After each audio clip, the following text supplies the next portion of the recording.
Meeting to order, please. You need a roll call? Yeah. Yes. Please. Commissioner Morocco? Here, present. Commissioner Lang? Here. Commissioner Rowe? Present. Commissioner Galassi? Present. And Commissioner Youssef Z. Present. Thank you. Okay. All right, item C, everyone please rise for the salute of the flag. Okay, ready to begin? I pledge allegiance to the flag Of the United States of America and to the republic for which it stands, one nation, under God, indivisible, with liberty and justice for all. All right, thank you.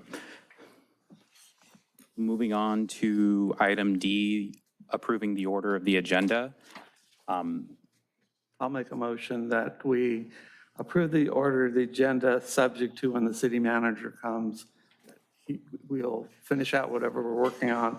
He's right here. Oh, he's right here, then we'll move that to right after the blue folder items. So are you, just so for formality purposes, are you proposing to move item L1 following the approval of the consent calendar? No, I'm proposing it after. If you want it after the consent calendar, I'm open to that amendment. I was moving it after the blue folder. It's up to you, make the motion. What? Do you want to do it after the blue folder item? You can make the motion. Yeah, you know what? Let's put it after the consent calendar. Okay. Okay, Aye. all right, let's go to a vote. All in favor? Aye. Aye. Okay. Anyone else want to move anything on the agenda? No? Okay. Moving on to item E, blue folder items, additional backup materials. Do we need to make a motion to receive and file the blue folder items? Yes. Somebody like to make a motion? I make a motion. I second. All right, all in favor? Aye.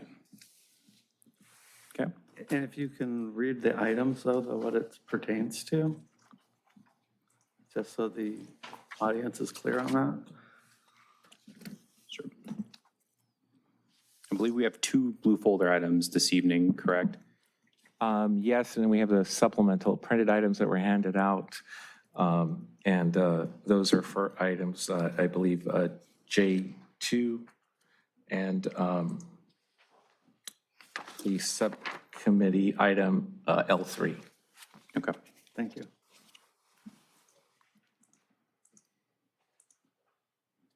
Okay. All right, moving on to the consent calendar. Does anybody wish to pull anything from the consent calendar?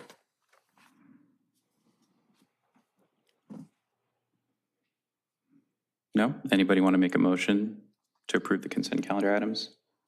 Move to approve the consent calendar. Okay, all in favor? Aye. Aye. Aye. Okay. We have no excluded consent calendar items. Moving on to item L1, which we moved up. Mr. City Manager. Good evening. Hello, Commissioners. Pleasure to be here. Mike Witsansky, City Manager. I am about halfway through what I call the sort of commission circuit as we embark on our annual budget preparation process. This is the time of year where I come to you and seek input from you and answer questions you might have about our process or any of our operations, and really am here to listen and have that input be part of our internal deliberation when we ultimately propose the fiscal year 25-26 budget to the City Council for their review and final consideration of approval.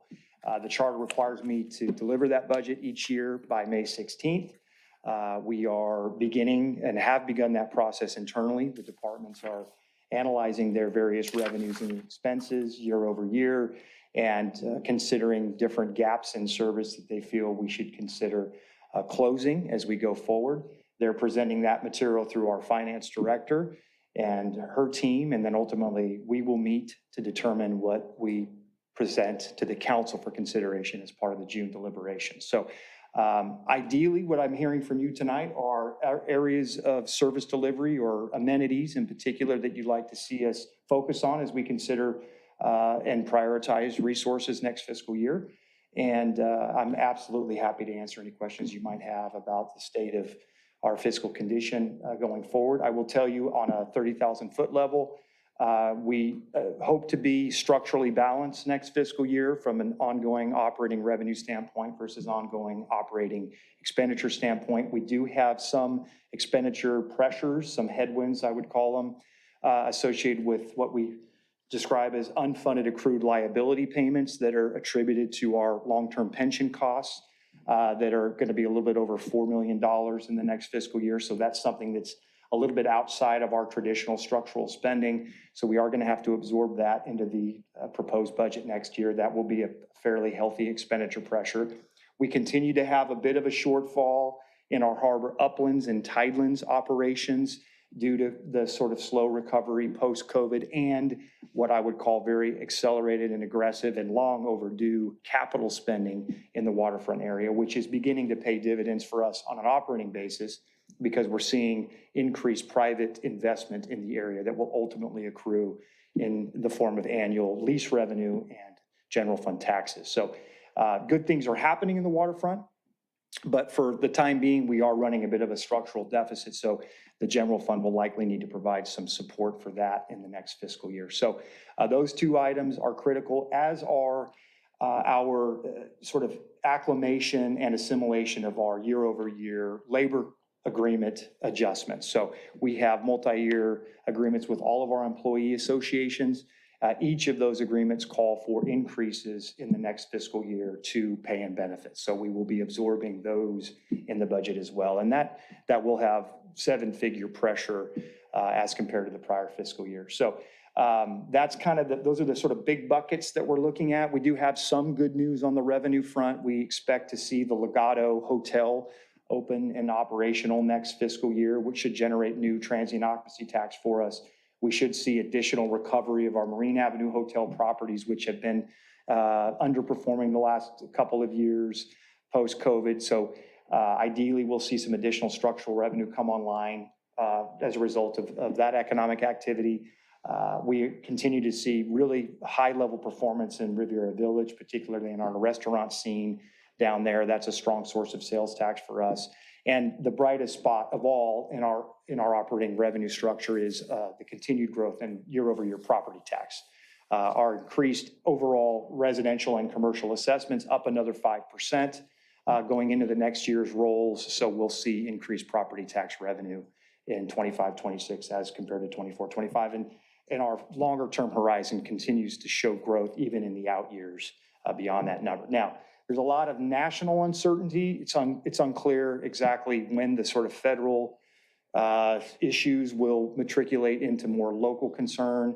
Hopefully that isn't the case, but there is some concern if you look at the 3-year horizon that we need to be somewhat judicious and austere in spending to prepare for perhaps some economic contingency there if things go south on us from a broader economy standpoint. So we're going to be cautious. I'm not going to propose much in the way of increased service expansion. We'll obviously need to take care of facilities. We'll need to make sure we're being on point with our capital project prioritization, as well as closing specific gaps in service as needed. But we'll be very cautious, and we'll look to sort of absorb these bigger expenses and maintain what I would call a somewhat business as usual budget. But other than that, happy to answer any questions you might have. And really, like I said, here to listen. Anything you're all thinking about that you'd like us to consider. You cover quite the gamut of responsibility here with the Public Amenities Commission. We're all very grateful for your work and happy to hear what you might have to suggest for us. I have a question. And I know, Mary, you've got a pretty good list that you sent to me earlier today. I took a quick look at it. Okay. Yeah, I wasn't, I sent that, and then I saw that Harbor Commission got together and they kind of sent a letter that As a they group. had just, yeah, as a group. So I was going to respond back to the email I sent and said, maybe I was, sent that too quickly. But that was going to be my question. Did you want us as a commission to have a discussion and then formalize a letter? Is that how it Yeah, usually? you can do it by both ways. I'm here to take some notes. It is good for me to have it kind of in my mindset a little bit as I prepare for that May delivery. If you want to take a little more time as a group to be more formal in what you distribute for us to consider, that's great. I will say the earlier I receive that input, the better, because then I can begin to plan for it, see if there are items I can absorb into the proposed budget. If on the flip side, you will all have the chance, once the budget is delivered to the council, to also weigh in as a group to say, hey, great, we liked what the city manager proposed here, we really dislike this, or we wish he would have also included the following. You have that opportunity in June as well. So this isn't your only chance to provide input. This is the opportunity to really, I think, directly provide feedback to me, so I can then think about that as we compare and contrast it to all the other commission's requests and, of course, our operating department's needs. Okay. Do you want me to share Sure. what I Yeah, sent you you? put some thought into it. I mean, it was a pretty good list. So I actually printed out a copy to bring and I forgot it in the printer. So the first thing on my list was the snack shack bathrooms at Alta Vista Park. I've recently started spending a lot of time there, and noticed that no matter how many times the bathroom gets cleaned, there's some sort of problem with probably the plumbing, and just the way the building is designed. There's the bathrooms are not really kind of utilized very well. And so that was number one on the list. Then I was wondering, I don't know if this is usually what you include, but I was hoping that some money could possibly be put towards a feasibility study for sports courts under the power lines. I know those power lines are coming down, and I just, yeah. So that was another thing. Well, one thought on that, just while you're touching on it. I mean, it would be a great use of that space, would love to. They have been, and they, meaning Southern California Edison, have been reluctant historically to put up vertical structures that are permanent. We've been able to convince them to allow us to do some planting, some kind of low-rise planting. Of course, we've got our project that's on the horizon there for the Redondo PCH parcel, the 5-acre parcel there, where we've got funding to plant the kind of upper half of that with kind of a mix of native plants, water-wise. You're familiar with the plan. So it took us a lot to get them to say yes to that. It took us a lot to get them to say yes to extending our bike path on the north part of town, which is actually, we've got a contract out to bid there. We're going to have that project executed here over the next several months. They have been pretty skittish about active play space underneath the power lines while they're up. If the transmission corridor comes down, maybe the floodgates open, we have an opportunity to do a number of things. But it might be a little bit of a difficult effort with the current construct, so. Yeah, I didn't, that was for when the lines come down. Yeah. I just thought it might be nice to have it available and ready, but that was on my list. And I would say the lines aren't imminently coming down. I have heard that a little bit in the community of late. They're planning for that. That's not the case yet. That's not a certainty. We certainly hope it would be a certainty. That is not a certainty at this point. Okay. So we also want a community garden in North Redondo. Yeah. So I've looked at the maps, and we're super limited on where they can go. We don't want to take away play space from anybody. So that was on my list. And then explore if we can maybe put it under the lines, which I know what you just said, but We actually did do that a few years back, and they weren't too thrilled about it at the time. because Dale Page is under the lines. Dale and- Page is we have an old lease structure there. They don't have as much control over that space. Oh. All of the other areas, the bike path, the new area is under a 5-year license, and they have very rigid terms. Okay. So Dale Page Park kind of snuck under their land use radar back in the day, and we actually have full site control there. It's a little different. Okay, well, maybe just allocate some staff hours to explore this a little more. There's a long wait list for the South Yeah. Redondo one. I think one of the areas that had been contemplated was Andrews Park at one point as maybe a possible location. It's Yeah. not the most central northern area, but there aren't a ton of options. We did go through an exercise to consider You did? various Okay. sites, yeah, a few years back. Can I make a suggestion? Oh, sure. There's a path that used to be Freeman Avenue that goes diagonally into that shopping center that doesn't have any real egress or Next to access Dale to. Page, yeah. Yeah, and you could turn that into undedicated and turn that area into a garden area. Interesting. And then possibly put Alta Vista Playground on the list. I know, not Vincent. Franklin Park is going to be redone. Yeah, Franklin's next on the horizon. We did just execute Dominguez, which was the big one that was outstanding. We still have some issues with the county on that, but, so you suggested Alta Vista. Yeah, it probably, that like surface probably needs to, some attention soon. And of course, allocate more money to get more trees in the ground. That was on my list. And I had one more, but I forgot what it was, but it's on that list I sent you, so. Okay, that's good. I've got it. Okay, Yeah, thanks, Mayor. yes. I just wanted to tag on to what you were saying about the North Redondo Beach Community Garden. At one point, the councilman in District 5 was looking at, for pickleball along Aviation, that strip on the other side of the track. Right, between the kind of So, yeah, restroom area. so if and it's wide enough for pickleball, which we decided is not a good place for the pickleball, but I'm just curious if maybe that's a good place for the community garden, because there is water, there's parking. At Aviation Park. Yes. Yep. Along the length of the track there, on the other side of the track. Yeah, no, the area you're So- referring to, yeah. Yeah. Okay.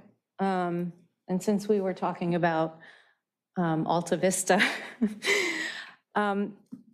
so back in July, the council approved to move forward with the conversion of one of the tennis courts. The pickleball, yeah. And I understand that there's a study Noise that study. an RFP needs to go out to a vendor. We've selected the vendor. Oh, you have, okay. We're prepared to, we're bringing that contract forward to council here pretty soon. I think next month we'll have it. And then they'll ultimately conduct a study that will allow us to proceed with that project. Okay, can you tell us a little bit more about, that process, the length of the process, and where, we would be in terms of then converting the courts? I don't have the specific, I don't know the timeline and the scope of work that's been conceptualized with the agreement. I do know we've got a vendor in mind that was selected in conjunction between the Community Development Department and the Community Services Department.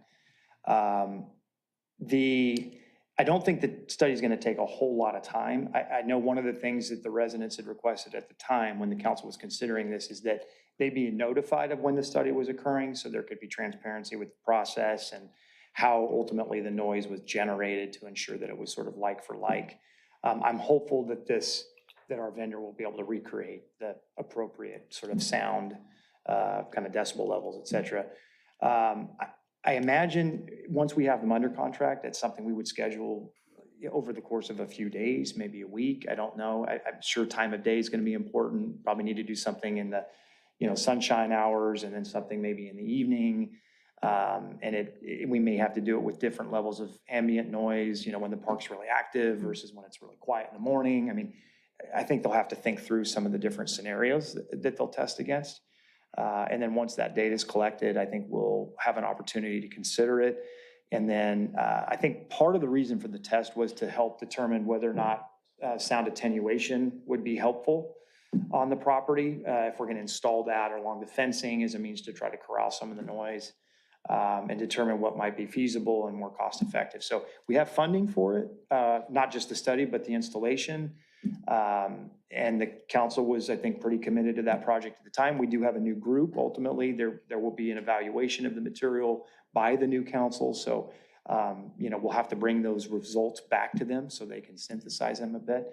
But I see most of that occurring, I think, this summer, and then with the direction to proceed with the project following that discussion. And, our experience is that court resurfacing in the sound attenuation shouldn't take much time for us to get organized.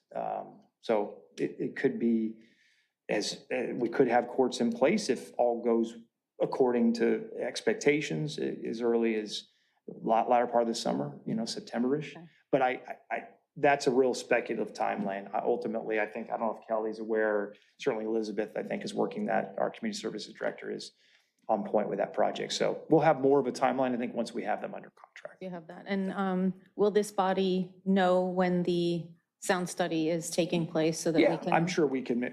I imagine Dana and Kelly and team can inform you of the progress once we get moving. Yeah, I'd like to actually be there when it's being conducted, if that's okay. Yeah, Thank you. absolutely. I mean, I think Okay. that was the idea. Everybody's welcome. Okay, great. We're going to study the study, kind of a thing. Thank you. Yeah. I have a couple really quick cursory questions. I'll try not to get too off topic with some of these, but just really quick, did the city complete their ACFR already? Yeah, we have completed all the financial designations are done. We're the last component of the ACFR that's required is the most recent GASB implementation. Right. Our outside vendor, I think from what I heard from Stephanie, is very close. I think we're hoping to have it wrapped up in May, but it's not final yet. And is the city subject to single audit as well? Yeah, we're performing the single audit right now too. That's Okay. happening in parallel. Okay. Yeah. The reason I ask is that, I wanted to quickly understand if the city had any dependency on grants for any of the departments in which this commission, kind of has purview with. Yeah. And, with the conclusion of ARPA, 2026, like, we're just trying to see if there's going to be any deficits or deficiencies with staffing, program services that are being rendered. So I just had some quick questions with that, without getting too specific, because I can speak to you about. No, those are great Yeah. questions and a very good thought. To answer your question again at a 30,000-foot level, we're pretty successful in acquiring grants across the organization, but we're very careful about spending those grants and assuming those grants are of a one-time nature. So we tend to spend them on goods or projects. We don't have a number. In fact, I can't think of but a handful of grants that are actually indexed against staffing or annual service delivery. Our grants are typically to enhance existing amenities, build new amenities, or to support material purchased. So you guys don't pass through funds to subrecipients? Yeah, we don't. And ARPA money has all come in and has been spent or redeployed. Allocated, sure. Yeah, there's that's come and gone throughout the past few budget years. So we're not indexed to grants that are at the national level. I will give you two exceptions to that. Well, three potentially. We are very carefully monitoring what's happening at the federal level, things like CDBG monies, FTA, Federal Transportation Administration monies, FTA monies, and then what we receive through the Housing and Urban Development Department, HUD, for our housing program. So some of our social service activities through the Community Services Department are indexed to federal money. Current speculation is the 25-26 fiscal year is okay. I wouldn't want to venture beyond that. So, and I appreciate the question, because if, let's say, there's a deficit or there's a shortfall with how many grants are allocated towards this particular department, you're going to have to reallocate money from the general fund or different departments to staff that, right? Or cut service. Or cut service. That's your choice, yeah. So a couple things that you had mentioned just in a very 30,000-foot level was you got some unaccrued liabilities that you got to address, within the budget for next year, and then pension OPEB costs, right? So Yeah, it's in this case, not so much OPEB, unfortunately, PERS, specific to PERS, that employer share of PERS costs. Okay. So just in a very cursory way, do you anticipate any proposals to cut services to any of the departments that we have purview over, or staffing shortfalls? Just again, Yeah. I know that gets very loaded very quickly, but just. It's a good question. The short answer, as I see it today, and based on the information that is available to me thus far, no. And I feel pretty good about that. Okay. However, I'll caveat it with, do I think there's a scenario where we may have to spend some of our set aside monies that we have actually set aside for this kind of smoothing purpose in particular for the UAL payment this year, in order to balance, meaning, am I confident at this point that structural revenue next year is going to cover all expenditures, including the UAL that we just discussed? Right. I don't have that level of confidence. I do think we may have to use some one-time funds to bridge that gap as we continue to see and absorb the pension, particularly the UAL annualized expense against ongoing revenue.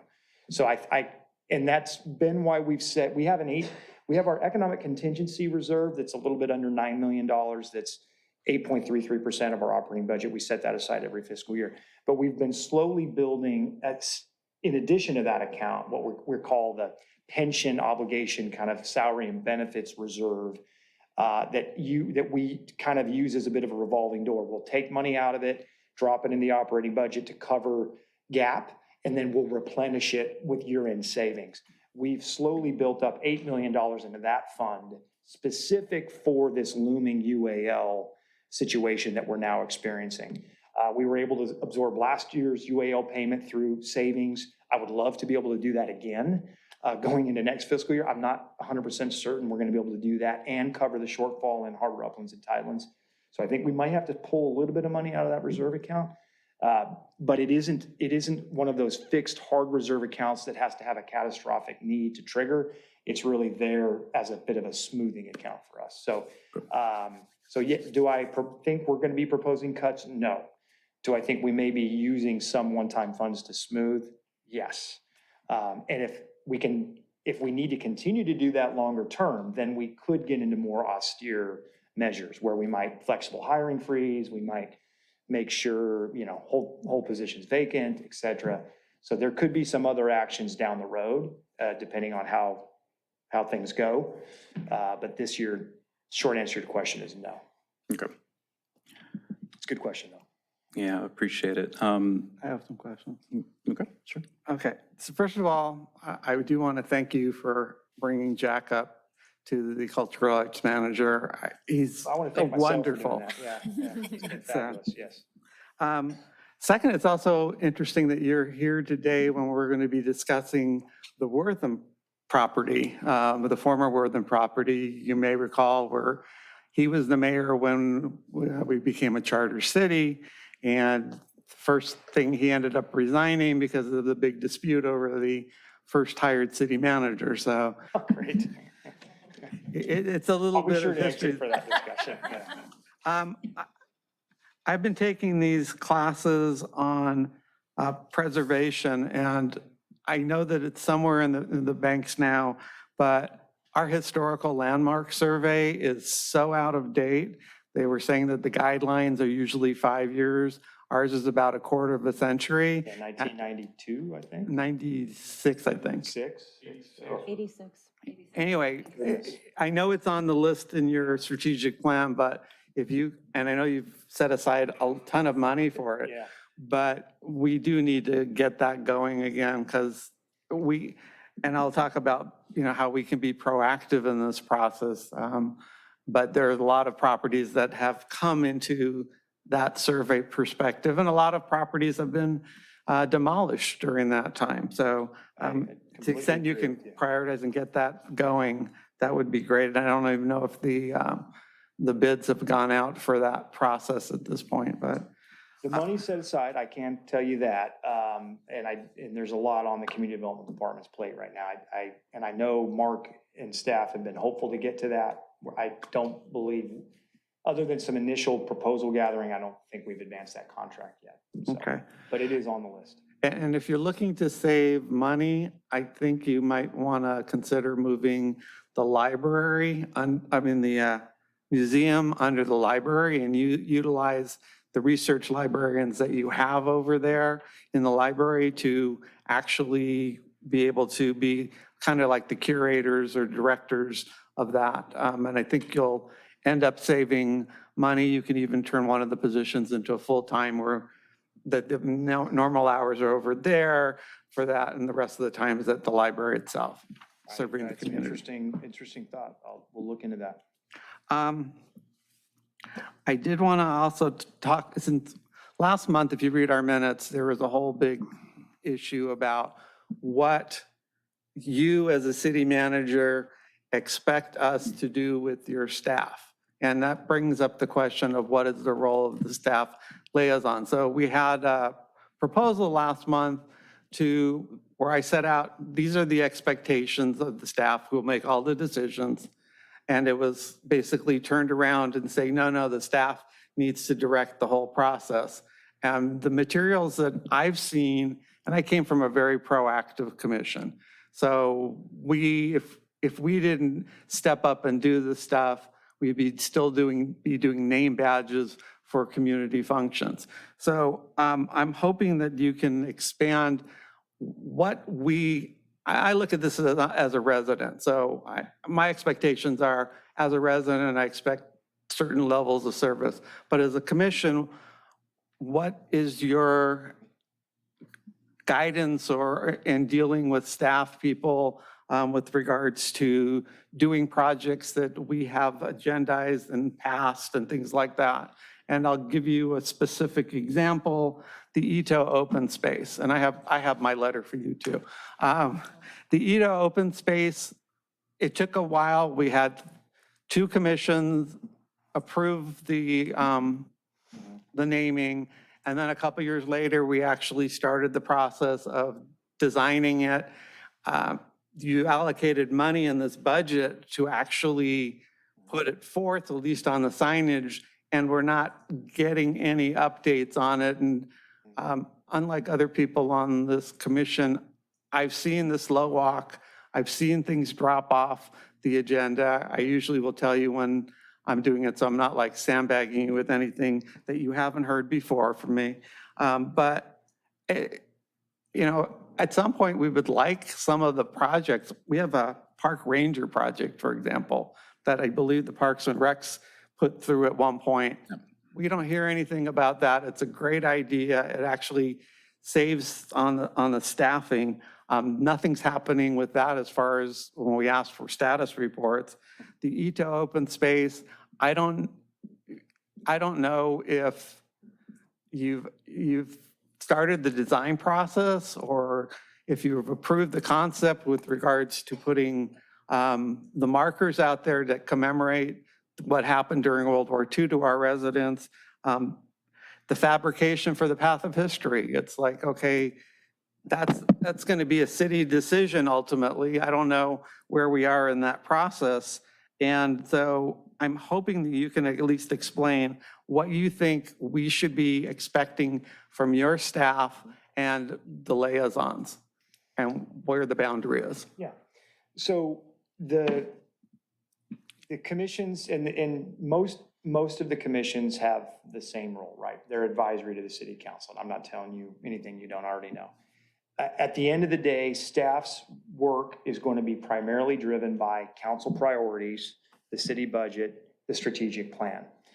There are some ideas that come from commissions collectively that the council will adopt and include as priority capital projects or priority strategic planning efforts. I believe that's the next item on your agenda, what's in the strategic plan. That's staff's workload is first and foremost going to be tasked according to those goals and objectives, right, that are set by the council. Separate from that, there are going to be administrative and operating work items that are driven by management, by department heads, by myself, et cetera, that are going to be the regular keeping the trains on time, making sure we're efficient, making sure we're responding to customer needs, et cetera, that will run oftentimes in parallel with those priorities. The other ideas, and I will say the capital improvement program, and you know this well, Ron, because you follow this closely, we have over 120 projects in that CIP. The Ito site, as an example, isn't I can't remember if we've classified it as a CIP or if we've classified it as a standalone budget work item as part of the adopted budget. But either way, all of those items are effectively going to be in a queue. And the reality is, as much as I'd love for us to say we could produce and deliver 120 projects a year, we can't.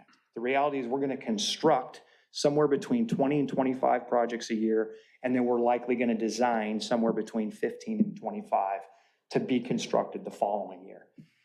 So it takes a while. Once an item gets into the queue, it could be a fabulous idea, but it isn't necessarily going to circumvent all of the other ideas that might be a few years older or prior to those ideas. So while it feels fresh, and I know in your mind, and you and I have talked about this, the Ito project as an example, it is still bumping up against projects that were already in the queue and are working their way through. Now, are there ways for it to be pulled out of call it the back of the line or the middle of the line and accelerated? Certainly, right? If it's a major council priority, if it's addressing an urgent public health and safety need, if it's caught up in litigation or we're responding as a cure to different litigation issues, there are things that might create, and to call it bypass the line, the sort of fast pass concept that might bring certain things forward. But for the most part, ideas are going to come forward by council. They're going to be funded or approved in concept, funded, and then delivered on by staff in that sort of order. We all want to see more pace in that respect, but in the Ito project, the Path of History, they're great programs and projects, but there are a myriad of things that we're working on. I mean, pickleball is a great example. Just basic day-to-day maintenance in our various facilities, of course, are always critical. Measure FP now is very much a priority for staff going forward, the delivery of new police and fire stations. So there are things that get introduced that are going to control our bandwidth, and in some cases may hurt the prioritization of things that are already in the queue. So in terms of your question about what I expect of liaisons supporting you all, this commission has more staff support than any other commissions that we have. You've got the library director here, you've got staff from community development, you have staff from community services. This commission has a unique scope of duty. So there's a lot of support here. My expectation of staff is that they're professional, they're respectful, they're informative, they help you ultimately accomplish your role. You have an adjudicative role, you have preservation responsibilities, you have 2 items tonight, it looks like, where you will be making determinations. You'll have support to do that. But there is a limit to what we can ultimately achieve. And there may be fantastic ideas coming from commissions, but they have to work their way through the queue. We have multiple commissions that we support. Commissions' suggestions, while valuable and something we very much appreciate, have to be filtered through the priorities of the council and our broader strategic plan. So it's a balance. We always need to be supportive. We need to be informative, but we have to at times be able to tell a commission, we can't get that to you right away. And that's where your point comes in. And you've been fabulous at this. I call it BYOR, bring your own research. There are times when a commission might agendize an item that you want to talk about that might spur a really good idea, but you're not going to be able to get a lot of backup information from staff to help you in that. You've got to kind of do that research on your own. Look at it, evaluate it. We'll get it on your agenda. We'll certainly be here to help you talk about it. But at the end of the day, what that advice may be then has to go back through those other filters before it becomes an actual work assignment for staff. So there's that balance where we'll do things to support the commission when it's in the context of the broader city priorities and goals and objectives. But if it's a new idea that the commission's coming up with, typically to start that exercise, that research, that initiative's got to come from you as a group. That's how I would sort of divide that role. Okay. All right. Do we have any other comments to Mr. City Manager about the budget items? Got a comment that's just kind of back to trees, by the way. Most important topic of the day. I live in North Redondo, close to the Greenway Bikeway. We used to have trees down Rockefeller when I moved down in that neighborhood, and now they're all gone. And has there been talk that you've heard about restoring trees on the Greenway, or specifically Rockefeller Lane on the Greenway? Yeah, we would love to. That goes back to the Edison rules and regulations under their transmission drip line corridor concerns. They have very specific restrictions on what can be planted, height, et cetera. The best we can do right now are kind of healthy shrubs. We cannot replace trees if they go down. If the trees that were there at one point, they kind of snuck in under the prior policies, they can't be replaced. That's understandable. Yeah, I it's actually disappointing. I talked to Mike Klein about it. He said, don't dig. Yeah, said, we're limited "Oh, on digging. We have yeah. pipelines in certain areas too. You It's- shut me down. Yeah, it's a challenge. Look, we want more, we want as many trees as we can plant. Unfortunately, the Edison right of way That's is not fair. one we can use. Thanks for your time. Appreciate it. Thank you. Can I follow up on a tree question? Yeah. All right. So do we have a city arborist again, or are we? Yeah. And is there ever a plan to kind of inventory all the different types of trees in the community? Because there's some fabulous trees out there on the street. Yeah. Yeah, I mean, we need to refresh the inventory, but we have a full database of all of our trees, our urban forests. It's in an actual old software program. I forget what it's called. Gosh, I used to know the name of it. It's escaping me now. But we have a full database that tracks type, species, volume, value. So if there's an unfortunate issue where somebody damages a tree, either accidentally or intentionally, we have an ability to seek remuneration. So yeah, we have a full database. And that's through Urban which access. department? Through the Park Services Division of the Public Works Department. Okay. And we're looking to expand that inventory every year. We've planted more trees in the last couple of years than we ever have before. And there's a project with Leadership Redondo to plant more trees. I heard on school district property, from what I understand. Yeah. Which is most of the counts. city, It's yeah. all good. It's all good. All right, thank you, Mr. City Manager, appreciate it. Well, thank you. Appreciate your time and thanks for all your hard work. Thanks Thank for you so what much. do. So much. Okay. All right, moving on to item H, public participation on non-agenda items. Do we have anybody online, any comments? No e-comments, but there is one attendee on Zoom. Okay. Do they have any, They don't have any comments. okay. Does anybody in the audience have anything, would they like to discuss any non-agendized items at this time? No?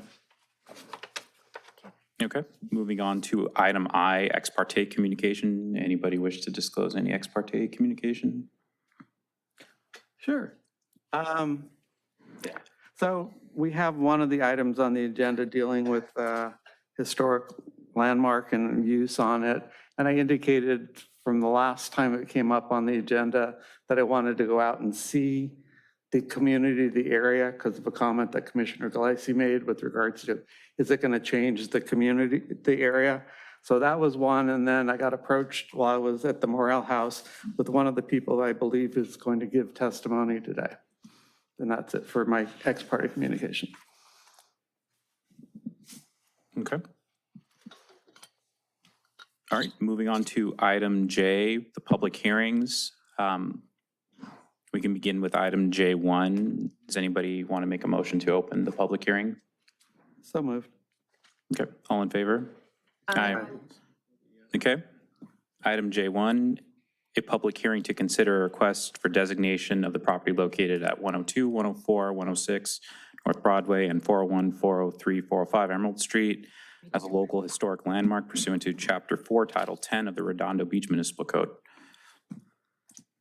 All right. All right, thank you, Chair. Members of the commission, Sean Scully, Planning Manager. The presentation tonight will be given by Senior Planner Andrew Svitek, so I'm going to turn it over to Andrew to run through this project for you. Thank you. Good evening, Commissioners. This item is a landmark designation for a bungalow court, which is associated with the addresses of 102, 104, 106 North Broadway and 401, 403, and 405 Emerald Street. The project site is located northeast of North Broadway and Emerald Street. It is zoned R3A. The lot size is 10,100 square feet, and the property is developed with 9 units and 7 buildings with about a square footage of 4,440 square feet, 6 garages, and consisting of 8 one-bedroom units and 1 studio. This is listed as a A-rated property in the 1986 survey. Also, 5 of the adjacent landmarked properties are landmarked or on the California Register. This includes 411, 413, 415, and 417 Emerald Street. And 108 North Broadway. Let's take a look at the North Broadway elevation, which features 2 sets of stairs leading up to the arched walkway in between 3 bungalows. And here we see the Emerald Street elevation facing south, which also has 2 sets of stairs leading up through 2 arched walkways in between 2 bungalows and a 2-story building, which has garages underneath. The driveway to the east is an outer court and also features an archway. The bungalows are independently standing buildings with approximately 500 square foot 1-bedroom units with 2 doors and windows on all sides, and they are surrounded by gardens. The bungalow court features an assortment of interconnected paths and a common yard area with lush landscaping. The bungalow court also has an outer court, which has garages underneath residential units in the rear of the property, and is completely separated from the gardens and walkways, and is walled off from the street with an arched window and arched gate. One of the garage doors is of the swing-out carriage house style. As seen on the previous photos, some of the notable architectural features of the bungalow court are the staircases leading up to arched entryways, a smooth, light-colored stucco wall or walls, roofs that feature traditional red barrel tiles, decorative parapets along the roof line, slightly curved and step design, terracotta clay roof drain pipes, and doors and window frames that are painted a muted blue.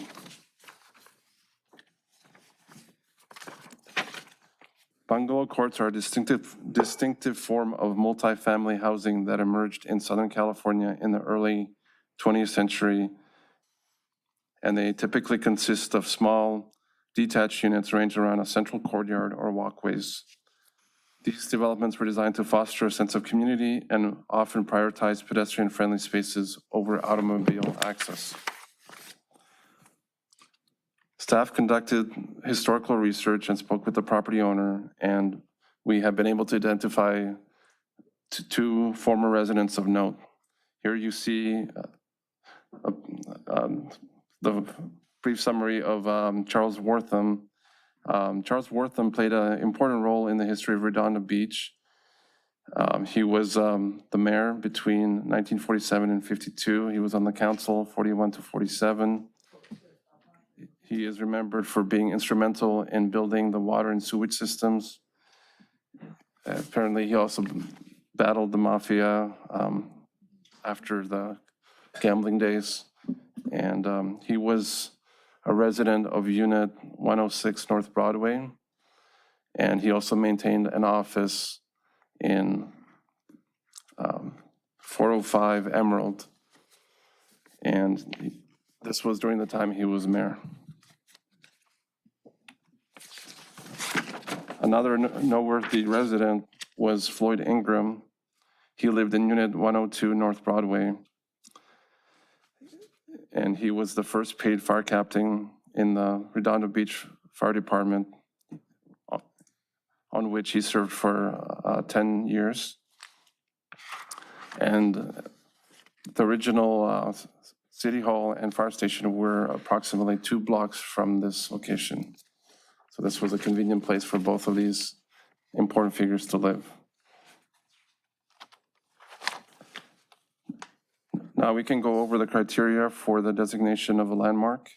Staff believes that this property qualifies under criteria A, B, C, and E, with a particular emphasis on criteria C, which is the architectural style. Under criteria A, this bungalow court was built to serve as affordable housing for working and middle-class individuals and couples in the center of town. Under criteria B, we have Mayor Charles Wortham, who was active in city politics and a civic leader in the 30s and 40s. We also have Floyd Ingram, who was the city's first paid fire captain. And as you could see in the previous photos, under C, criteria C, we have the distinguishing characteristics of a bungalow court in its layout and what it was trying to achieve in terms of multifamily housing. And under criteria E, this location was in the original town site and is set among several designated landmark properties.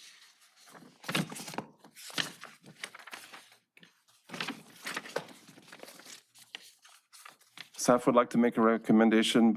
As a preliminary matter, we don't have a recommended name for this landmark, as historic research did not reveal any names associated with this property. And staff now recommends that if the public amenities finds that the application meets the criteria, that it adopt an exemption declaration and approve the landmark designation for the property located at 102, 104, 106 North Broadway and 401, 403, and 403 Emerald Street. This concludes my presentation, and I'm open for questions.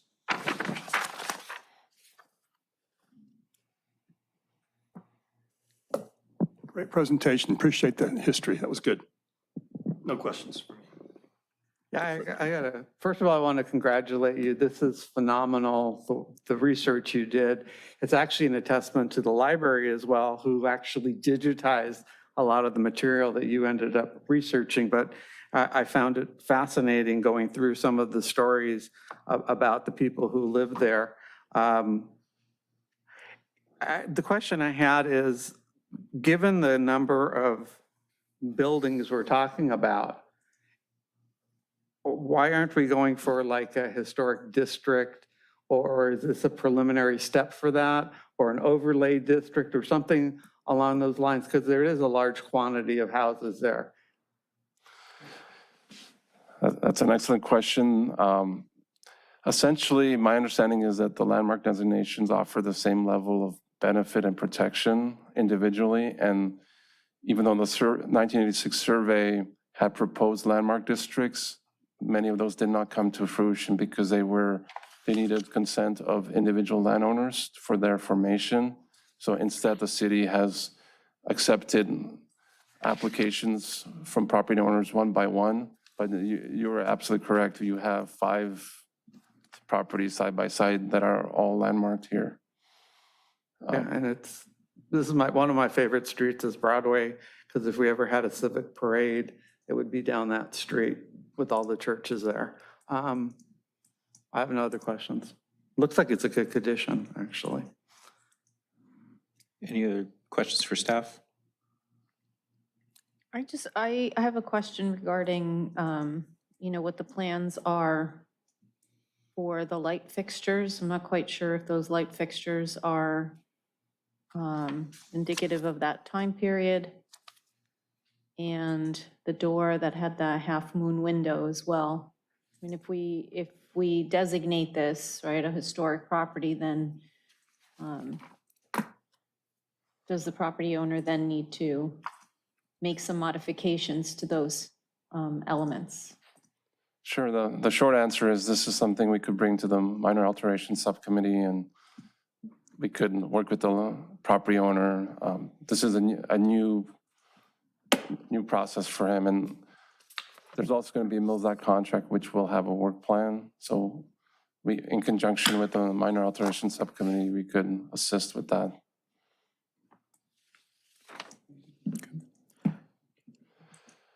Any other questions for staff at this time before we move to members in the audience? Okay. Does anybody in the audience wish to speak on this public hearing item?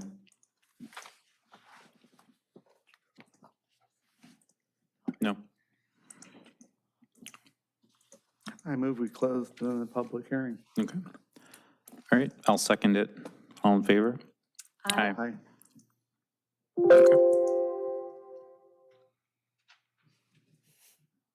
All right. Do we want to have any discussion on the item? No, I mean, I think it's a really fabulous grouping of buildings, and I love driving by it, and it exemplifies the history of Redondo Beach, and you kind of, start to daydream when you drive past it and think, what else was here. So I'm really excited that, they're wanting to kind of ratify its history, and so. Okay. Anybody wish to make a motion? I'll make a motion. I would like to make a motion to approve conditionally the resolution, subject to the minor alterations review of those elements, door and lighting fixtures, potentially the windows. I have to go back and look, but I'd like the minor alteration subcommittee to review that. So I'd like to make a motion contingent on the minor alteration subcommittee review. And do I need to read the resolution in its entirety? Yep.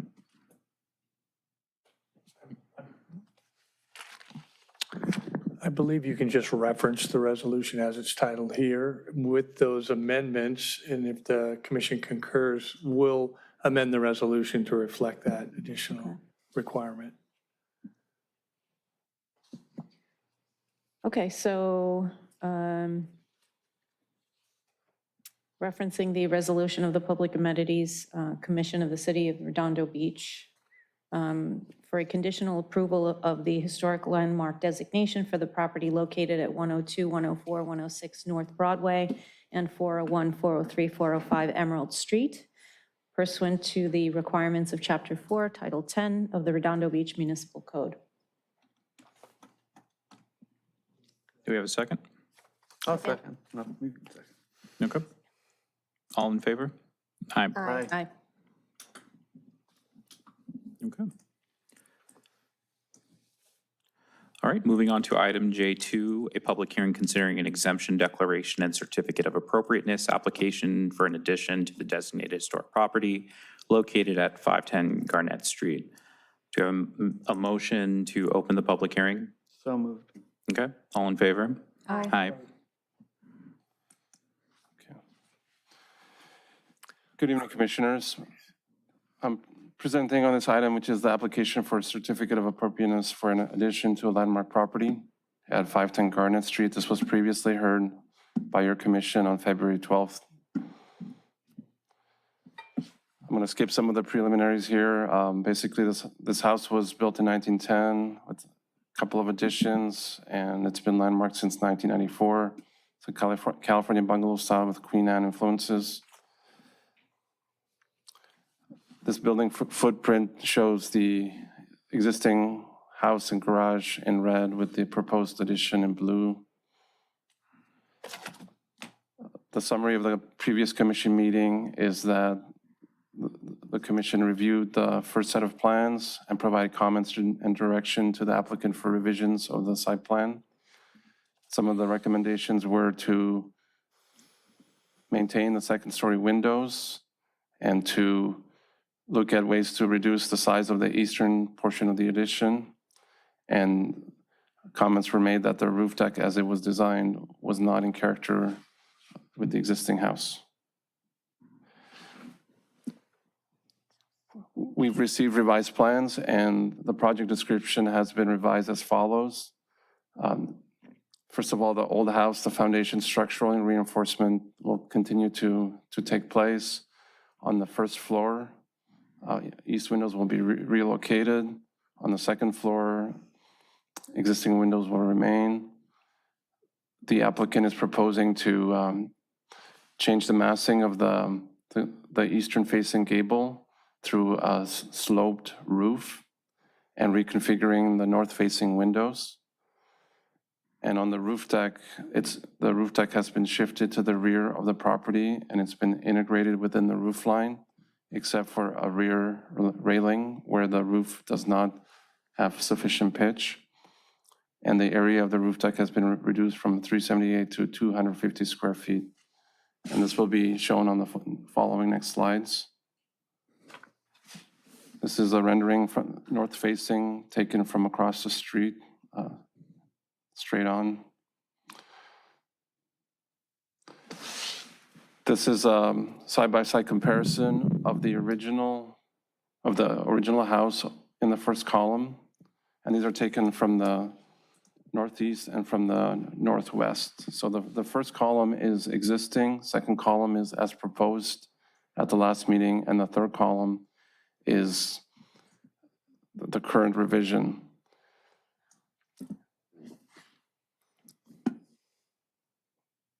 Here you can see the north elevation.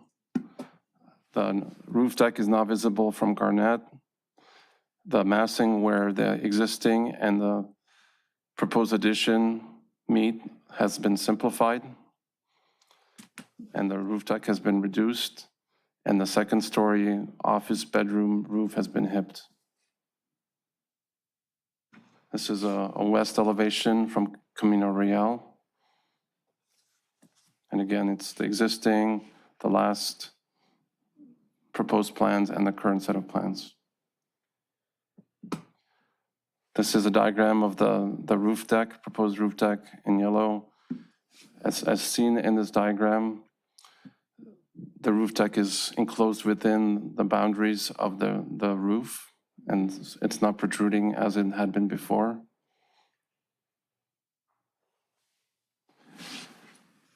Now we'd like to go over the specific standards that are required for the issuance of a certificate of appropriateness for a landmark property. The preservation ordinance lists 3 criteria. First, the project has to conform to the prescriptive standards adopted by the commission, and there are specific standards and Secretary of Interior standards, and the next few slides will cover those. And standards 2 and 3 are satisfied by virtue of the addition being in the rear of the existing house. And by putting the addition to the rear, that means all of the distinctive architectural features are being preserved.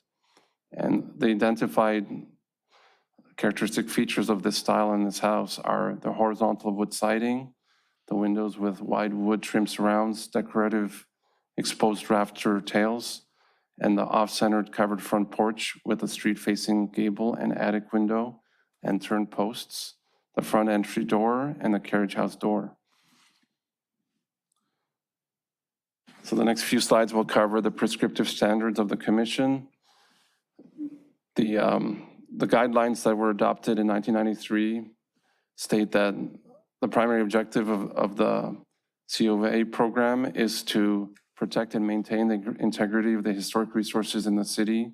However, the commission is committed to provide for the development of these resources in such a manner that does not impair their utility. It is recognized that additions are often necessary for a historic building to become functional in a modern context. The guidelines list a number of specific guidelines as to features and which this project meets. The porch is maintained. The siding meets proper standards and has authentic materials. Trim detail ties the addition to the original house, and the windows are proportioned per the original style. And the commission standards also incorporate all of the Secretary of Interior standards, and the 2 that are most applicable to additions are standards 9 and 10, which the next slides will cover. So proposed additions to landmark properties need to be differentiated yet compatible. The way this proposed addition is differentiated is through a number of ways, including siding, windows, fascia, and trim boards. It's all same type of material, just different dimensions. And then the addition is also compatible with the massing, size, scale of the original. Some of the ways that's the case is that the second story reflects the narrow tiering of the original design, which is a wide base and a smaller, narrower second story. The addition is under 700 square feet in size. The second story is also set back within the roof line of the main story and set back from the original house. On the east side, there's a 46-foot setback from the property line. And there's also a flat roof over the second story, which helps to maintain a consistent roof pitch.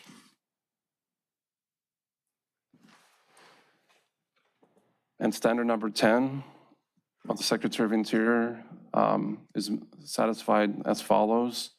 The proposed design adds a collection of smaller elements which extend from the existing parts of the house. There's no disproportionate or boxy elements. The spatial relationships are maintained, starting with the gabled entryway from the porch, and then living areas that are expanded into side wings and a second floor, which will have a master bedroom, an office, and a rear balcony. The proposed addition is composed of perpendicular extensions of the original shapes of the original house. And also the design is consistent with the principle of reversibility because the new addition can be removed along two separate planes, a south plane and a west plane. And then the roof line would be restored. Before concluding, staff would like to go over 5 examples of previous certificates of appropriateness that were issued by this commission or the Preservation Commission, your predecessor. Staff is of the opinion that the current application is consistent and in line with past approvals. The first example is 605 Garnett. Actually, all 5 of these are single-story houses with 2-story additions, whereas Garnett, 510 Garnett is already a 2-story house to begin with. But 605 Garnett added a second addition. That's the next block to the east. 225 Avenue D also added a second-story addition. And what is consistent about all these past approvals is that the commission made a decision to preserve the characteristic features of the front facade and set back the addition in the rear. This is an approval for a second-story or 2-story addition to 227 Avenue C. Again, the front part of the original house has been retained and not altered, and the addition is set back in the rear. This is for 228 Avenue E. The addition is in the rear and the front of the house is maintained. And the 5th example is 709 South Broadway, where the original house is preserved and an addition is in the rear. So based on the criteria that has been explained in the past approvals, staff is of the opinion that this proposed project meets the criteria for the issuance of a certificate of appropriateness to a landmark property. And staff is recommending that the Public Amenities Commission adopt the exemption declaration and approve the application for a certificate of appropriateness for the addition to the property. That concludes my presentation, and I'm available for questions.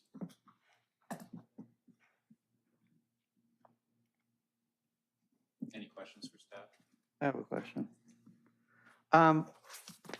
You guys put out this tax incentive law for historic properties back in 1993. Do you guys still use that?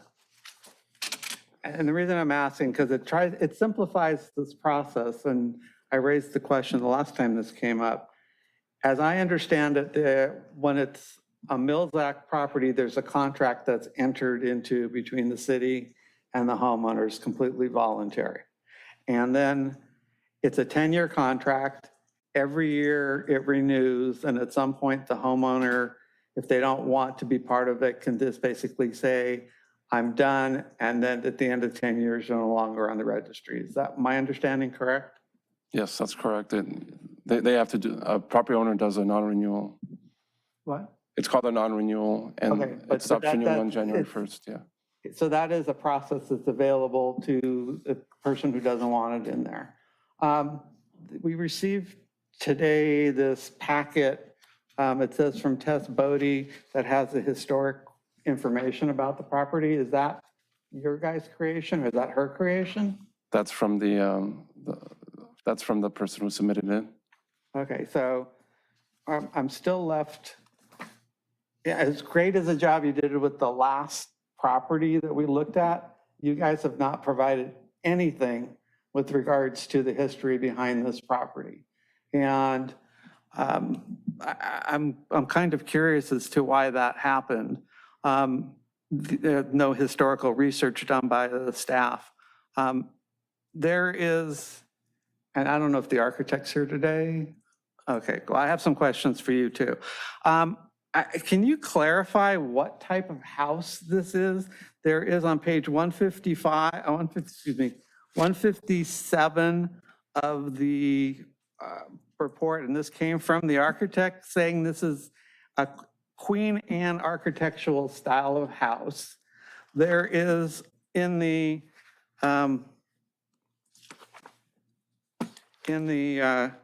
Redondo Beach Historical Resources Inventory of 1986 and 96. They call it a Craftsman Colonial Revival, I assume is the REV. And then there's a city council meeting in 1999, which called it a bungalow. So which one is it? And I've seen all those different sources as well. So I think the correct answer, it's a California bungalow with Queen Anne influences because it was built in 1910. And so it wasn't quite ready for the craftsman style. And it's not grand enough to fully be a Queen Anne. So most of this era would have been California bungalow.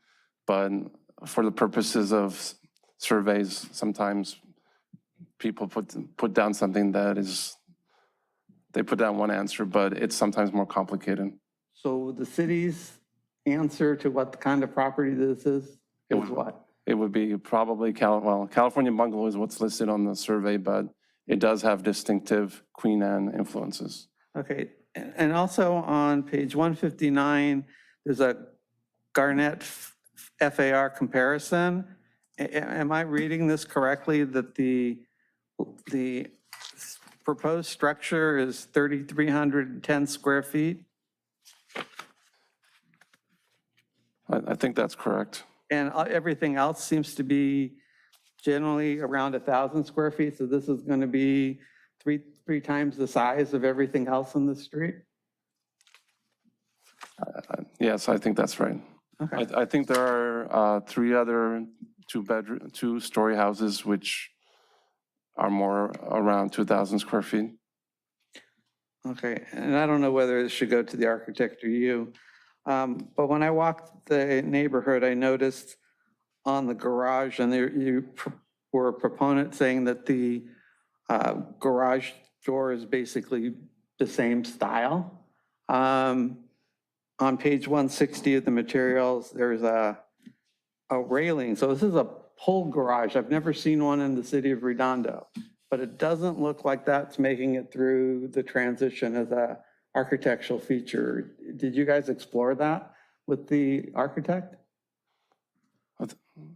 It's something that we will need to address.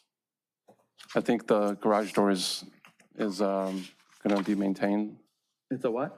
The garage door is intended to be maintained. Everything on the front side of the house is being maintained. Well, the pictures don't show that. The pictures show that it's the way that the system is set up, you have to slide it like you would a barn door, is no longer there. And that is a distinctive feature. And again, I think it's the only one I've ever seen in Redondo Beach like that. We can certainly ask the architect for clarification on that design component. Our understanding is those doors are going to be maintained. Okay. Then I'll wait till the architect comes up. Any other questions for staff? Thank you both, appreciate it. All right, we'll move to any members in the audience who would like to speak about this public hearing item.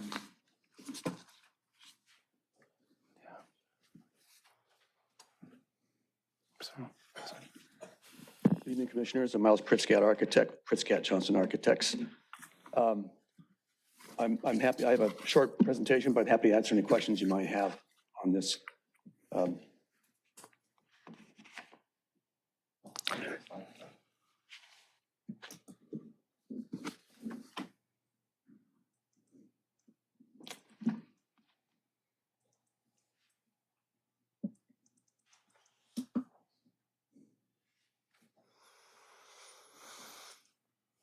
So based on our last hearing, can I have the next slide, please?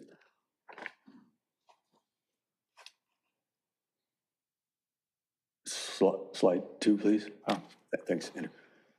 The 3 key points from our last hearing were that we retained the second-story windows and reduced the massing at the added east side, second floor, and everybody was objecting to the visual presence of the deck, roof deck.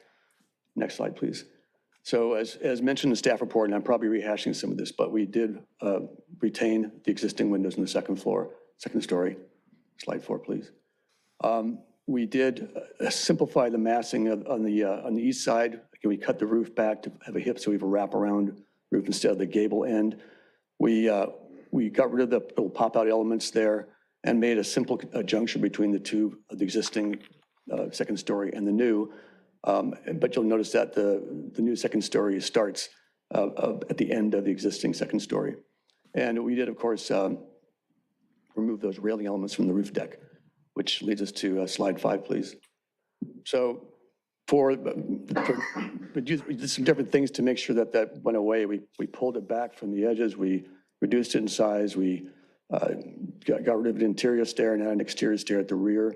But the end result is that we have eliminated any sort of visual presence of the roof deck from somebody walking along or driving through along Garnet or El Camino Real as well. Next slide, please.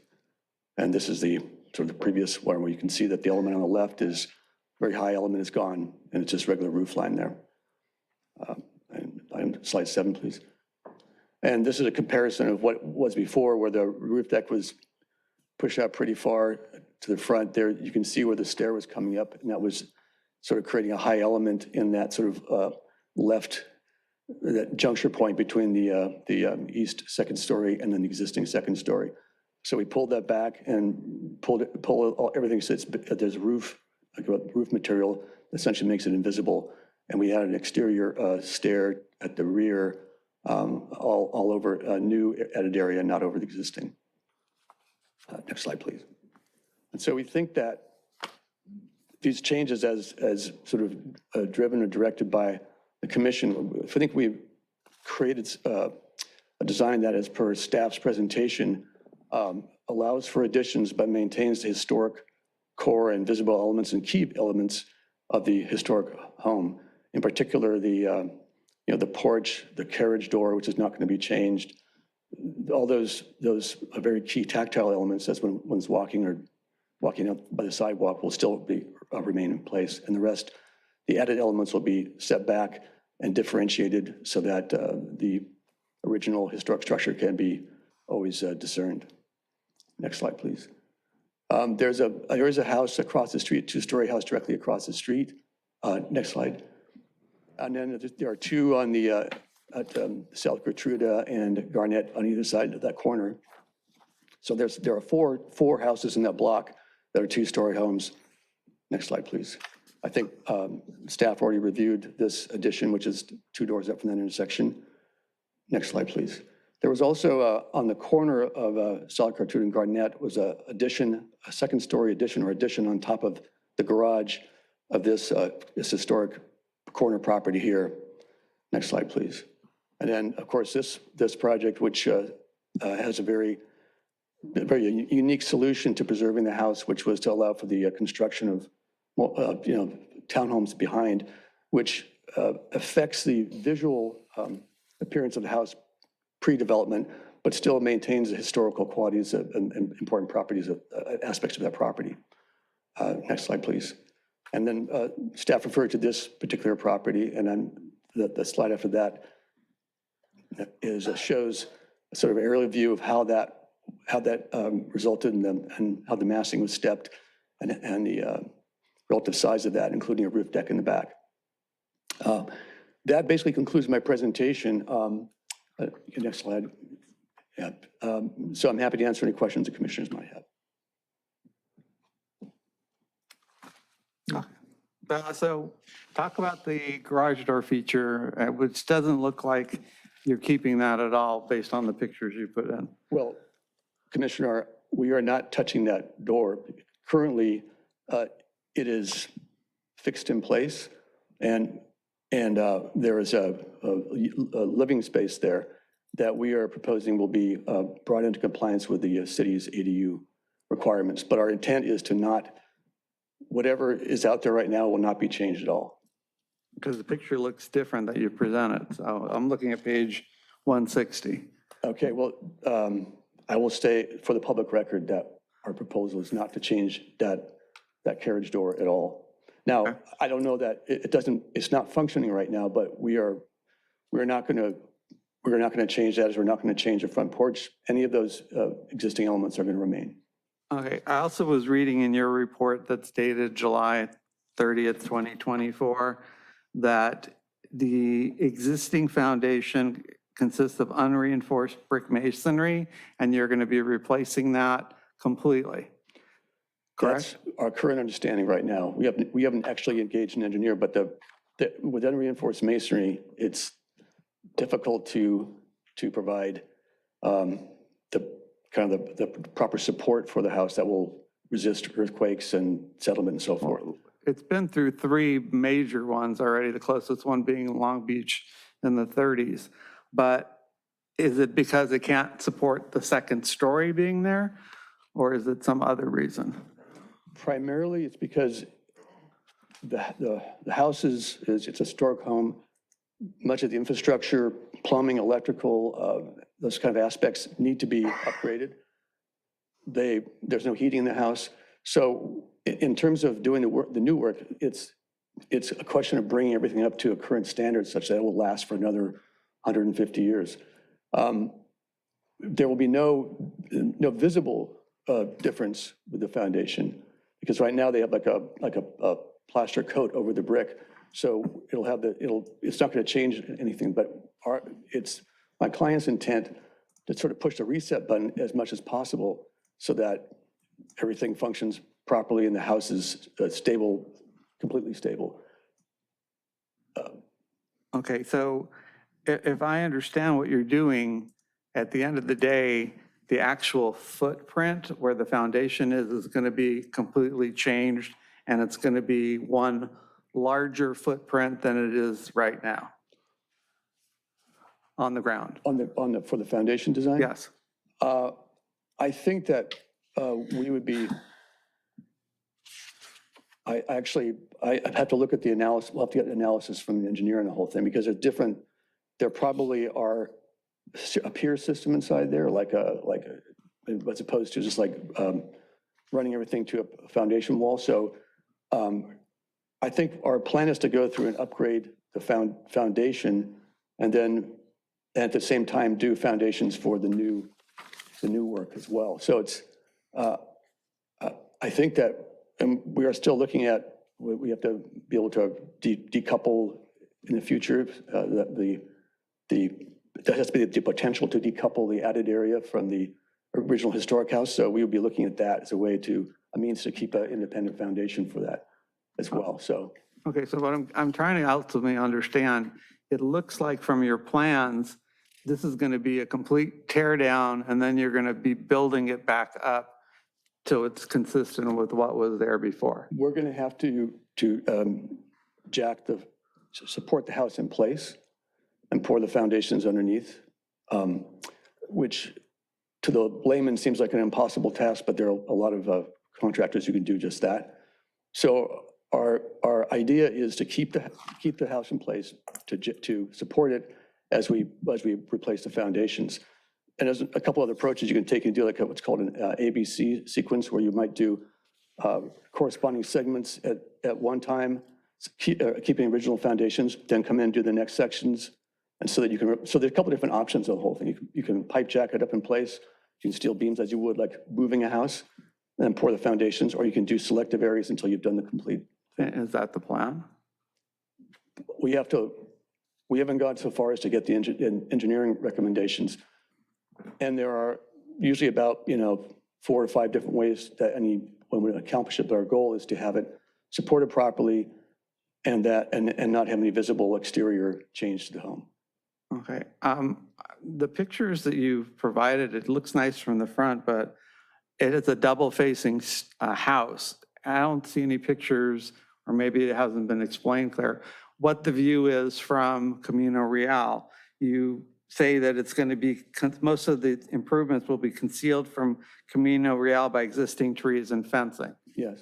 But the fencing can't be that high to start with, and I don't think there's many trees that are around the side that would conceal it. So what is the plan? Well, I had in the previous presentation showed a view of the Camino Real with a tree. There's a line of trees right along the kind of the property line there, and our plan is to keep those.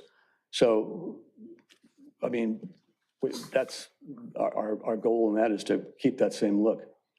Okay, I have another question. I guess you have another question? No, I said I think I'm done for That was now. also on my list. The elevation on El Camino, is that elevation required to check all those boxes? Andrew, that you put in your presentation, you kind of listed them, and there was some elements had to be recessed from the original structure, and I can't really tell from, I'm looking at the plans right now, I can't tell if that addition is recessed, and if that needs to fall within those same requirements.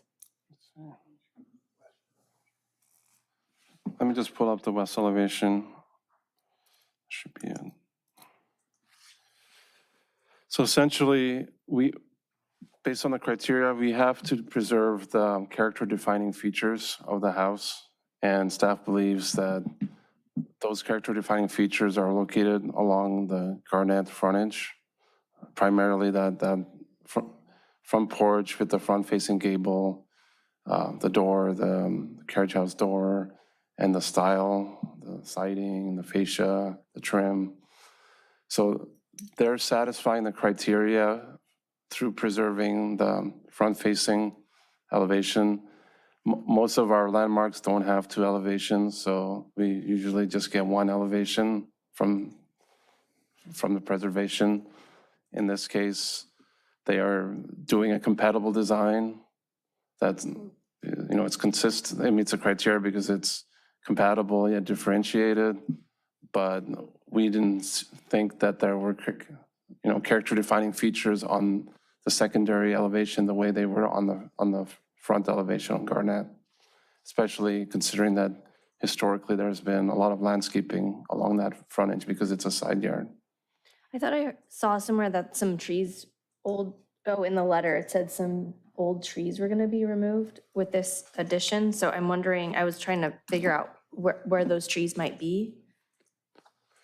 Can I address your? And I guess there's really kind of nothing tree. stopping the owner from keeping those trees there on the side yard, right? Like those could come down at any time, so I don't.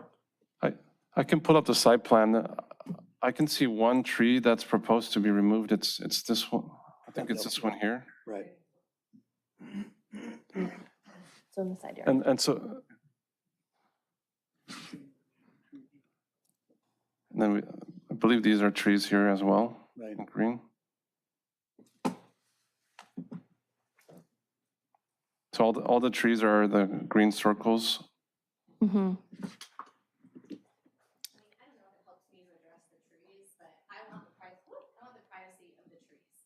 want the privacy of having trees on my side yard. So my intention would be to have trees along the Camino Real side. There is a tree in the backyard that's literally right outside the back door. That would have to be removed as a part of this, but that tree has had significant issues ever since I've been in the home. It is, the roots have gone into the pipes that I've had.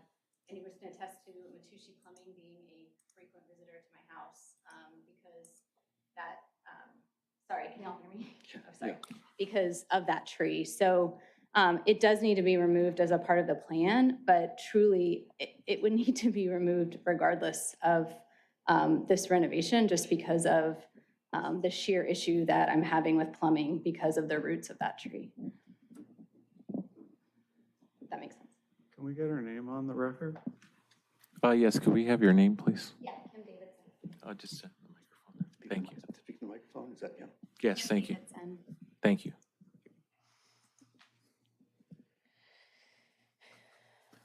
we have any other questions?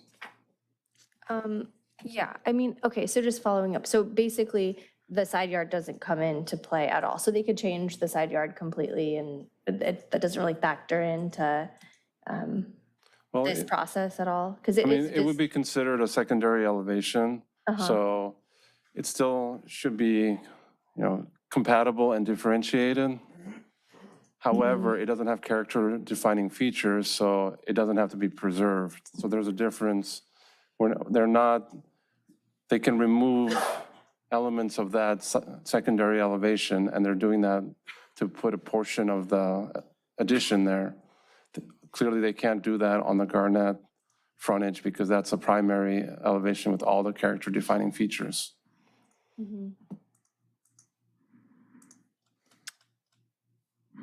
I guess I had another question about the windows here. So we were talking about what kind of home this was.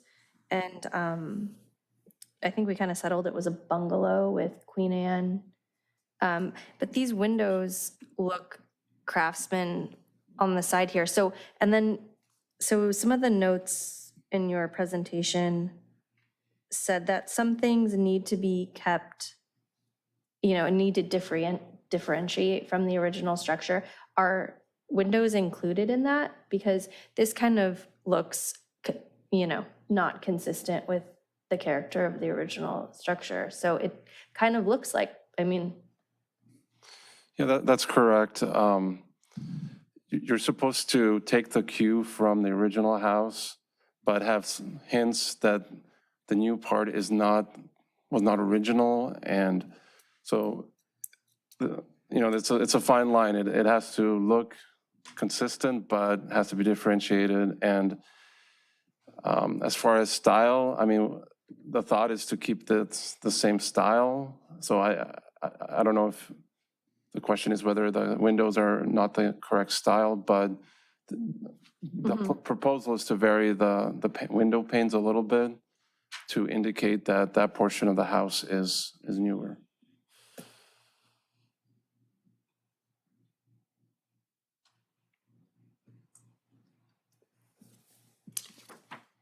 yeah, this comment may be here nor there, but this is like a completely different house and it's giant and it was purchased in 2022. So it was,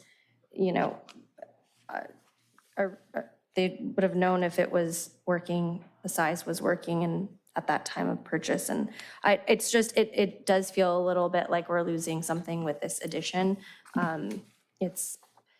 I read the letter from the residents and one of them specifically, and I think it does change things for that neighborhood. So I don't know if anyone else has any. I do have a question, just on the topic of the size and the sheer volume of the addition in general. Is there anything, to the best of your knowledge, in the Mills Act which specifies a limit in terms of how much a property can have as an addition? Essentially my question is there a cap on square footage addition as a part of the Mills Act review? No, definitely not. This is the commission's purview. So that's why I want to reiterate the point, because the size isn't as subjective as that can be, either the volume, the changing of the characters of that really isn't something that we can opine on or something that we can we can't just say that we don't like it and that's it, right? Because there is like language within the Mills Act that's There's strict criteria. So that's why we went down the list Okay, about so different principles. Okay, so that was the point that I wanted to draw here, just in terms of the size, because I think that some of the questions that are getting directed is the size rather than the character. I mean, we are asking about the character, we are too. asking questions about the character, of course, but I think I've heard kind of concerns about the size a couple times, maybe not just from the commissioners, but some of the supplemental blue folder items, some of the comments. Seems there's a concern about size, and regardless, again, it's subjective, if you like the size of the addition or not, but really our purview doesn't address, we don't like the size of it. We're saying that it doesn't, have the same character, right? So I just wanted to clarify that the Mills Act doesn't specify a cap on the addition of the square footage. And to the best of your knowledge, that's correct, right? That's correct. Thank you. Do we have any other questions for Mr. Prescott? I kind of have a general comment on this west elevation again. So one of the things that, that we looked at on the Preservation Commission is if you take away whatever was added, the additions to the proposed house, is it the same house? So this west elevation, if you can go back to the colored photos over there, the renderings, color renderings, I think it would a little bit easier to see. So that extension on the top right and the extension on the bottom, right, is there, if you remove those, can you see the original house? Where the original house ended? So the top one, I think you can, but the bottom one, there's really no differentiation to where the original, where the new portion is. And I think that that's one of the things that, you have to maintain. I believe there's that vertical, I think we integrated the vertical element, the white board, it's like a fascia board running vertical, and that's the demarcation on the ground floor. You can see it just left of that, of the two windows on the ground floor. It may show up better on the elevation, the actual 2D elevation. Okay. You can see, yeah, you can. Yeah, I think the front elevation, Up front. yeah. So you've got a Yes. little detail bubble So there. there's a detail that you're adding there to indicate where the original house ends and the new Yes. part of the house begins. Yes, and the siding would changes dimension at that point too. So we keep the existing vertical board, and then we have change of siding. One of the other things, thank you for answering that question. One of the other things, thank you for putting together all these other homes with their second-story additions and whatnots. Two of them were actually my very first meeting on the Preservation Commission. So I went back and looked at the minutes I was just curious to see what it is that we did with those. And I know that one of them was continued because the massing was, too great, and we sent that back. I don't know whatever happened at that point. I don't remember it coming back, but anyway. So anytime we would look at these homes, we also would look at the rest of the neighborhood and what the impact would be on the rest of the neighborhood, and whether there was an opportunity to create a historic district, which is something that, I mentioned at the last meeting, and was mentioned also in this additional information. This neighborhood is quite unique. We don't have very many of these left in Redondo. And, that was, of course, like one of my concerns was, what would we do to the essence of this particular street? And I think that Ms. Bodie has a point here in that, some of these other examples that were provided don't really, play into this particular neighborhood, this particular street. So, I did want to just agree with that point. And that's it. I said a lot of my comments last time, so. And thank you for, addressing the windows. That was an important thing, so I appreciate that. Thank you. Thank you so much. Appreciate it. All right. Do we have any other members in the public that would wish to speak on this public hearing item?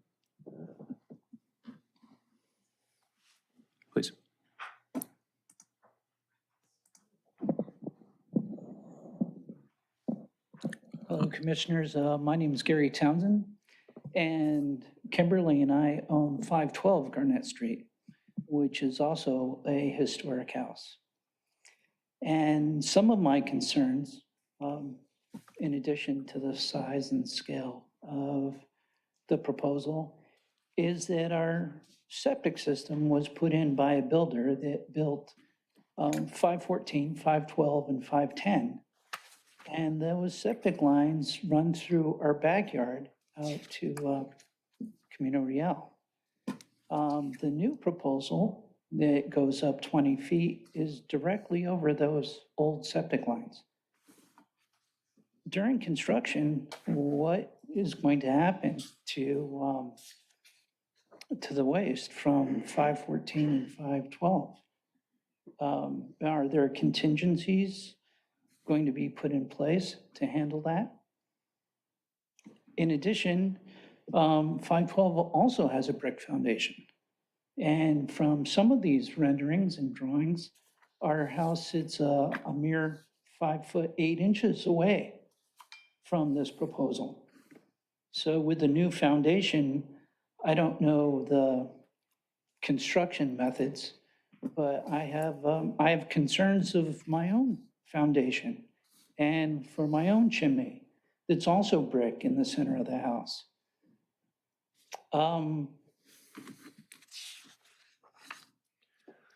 In addition, I think that we have to maintain 3 feet around the perimeter of the house for fire access.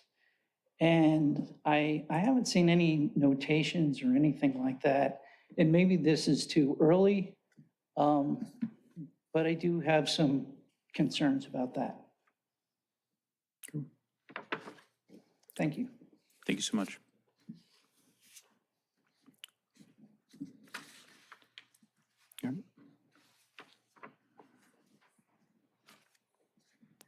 Good evening, everyone, and my parents who are on Zoom. Please state your name, please. My name is Tessa Bodie. Thank you. As a homeowner within very close proximity of the project across the street, I've had a chance to review the revised plans and wanted to bring forth my thoughts. I have a lot of questions still in the floor plans and the roof plans. I'm not seeing the chimney that's on top of the house. It is a unique and artistic design. You'll see brick and a unique copper chimney pot up top. There's also a weather vane, which may or may not be old. And so I'm just wondering why that's not depicted on any of these, and if it's being demolished because the roof is being raised and because of the rooftop deck that's going in. I also was wondering about the west side and why that's not being taken into consideration, since this is a corner house. Walking along Camino Real, you can see the west side, which has old growth wood double hung windows, potentially antique wavy glass. I think the proposed plans are to remove that window. So curious about those two items, that you can see the window from the west and on the corner of Garnet and Camino Real. Let's see. I also was wondering about the carriage house. I read in some paperwork that that's being processed under a separate permit. If it's part of a historic property, why is it not being included in this? Especially since the carriage doors of the garage are noted as unique features of the property. And I'm wondering if the square footage of 3,300 square feet includes that unit right now, which is a 1-bedroom with a bathroom, and it includes a kitchen. It's a rental unit. So just curious about the plans of that. Let's see. And I saw also in the plans that there's a future door that goes in between that space from the garage into the house. So I'm just wondering why we're going up, over, and out, versus maybe taking a look and considering the carriage house as part of the bigger floor plan to make less of an impact, and utilizing those two rooms that already exist. Let's see. I hope that we are able to consider a few of the homes as a historic district on Garnet Street. And speaking with a lot of the neighbors, there is interest. And I'm hoping that the Redondo Beach Preservation Plan can be revisited, especially since you mentioned the historical inventory hasn't been updated. So with that in mind, and some of these questions that I'm asking, and it seems like there's a few other questions in the back of people's minds, is it possible to enact an interim historic preservation ordinance prohibiting demolition and new construction on our block until the city has a chance to study and make considerations for the future of the 500 block of Garnet? Can I ask you a question? Did you say that the carriage house, there's a kitchen, so it's being used as a rental unit? So it's like an ADU? Yeah, I think it's unpermitted or. No, that's been permitted. It's under a separate permit, the accessory dwelling unit. So that garage was converted under state law provisions prior to this application. So. When was that? Do you have? Yeah, I'm not clear on. Okay. I think it's in process. Oh, it's in process. Does Okay. it have a separate APN? No. It's an ADU, right? It's the same, property under same ownership, but it's under the state law provisions and the local version of that for accessory dwelling units. Even for a historic property, the whole property has not been evaluated as a whole? Yes, even so. Thank you so much. Thank you.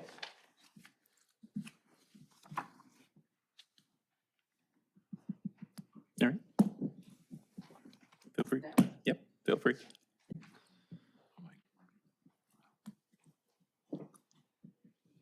Good evening. I'm Laura Martinez, and I live at 511 Garnet.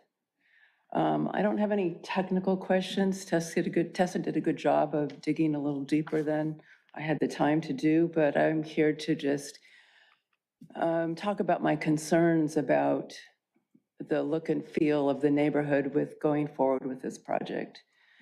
I have deep roots in the South Bay, going back to 1915. My family came here primarily South Hermosa, South Redondo. So I have quite an attachment, especially to Garnet Street. I have family pictures, weddings down on some of the houses that still exist there. So I definitely have a big attachment to the historic charm. I've lived in every single beach city and usually lived in older homes, and most of those were rentals. I got evicted.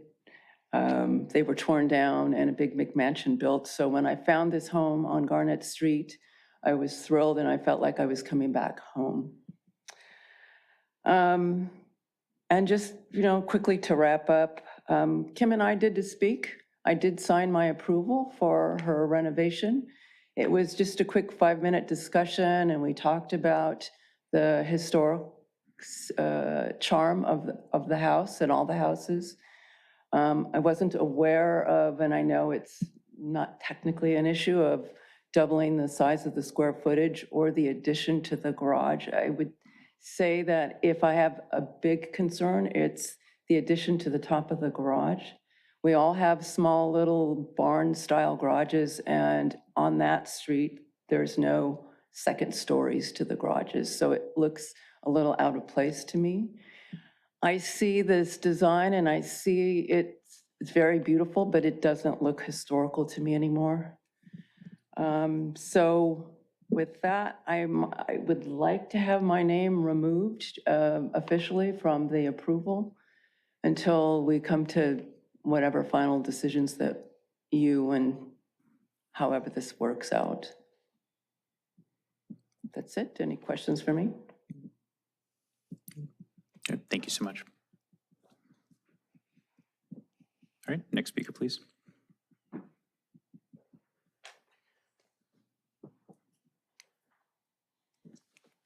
And I live next door at 512, co-own the house with Gary Townsend. My name is Kimberly Albright. And I'm totally in support of Kim Davison expanding and renovating, especially the wiring and the plumbing. And I know how small these houses are. I know how much money and love goes into maintaining them. I've seen many 100-year-old homes renovated without losing that charm of the home from the street view. Many of these homes can be seen throughout Redondo on, and also like Altadena, and I used to live on Martha's Vineyard where we have lots of 100-year-old homes that they don't change dramatically, that front area.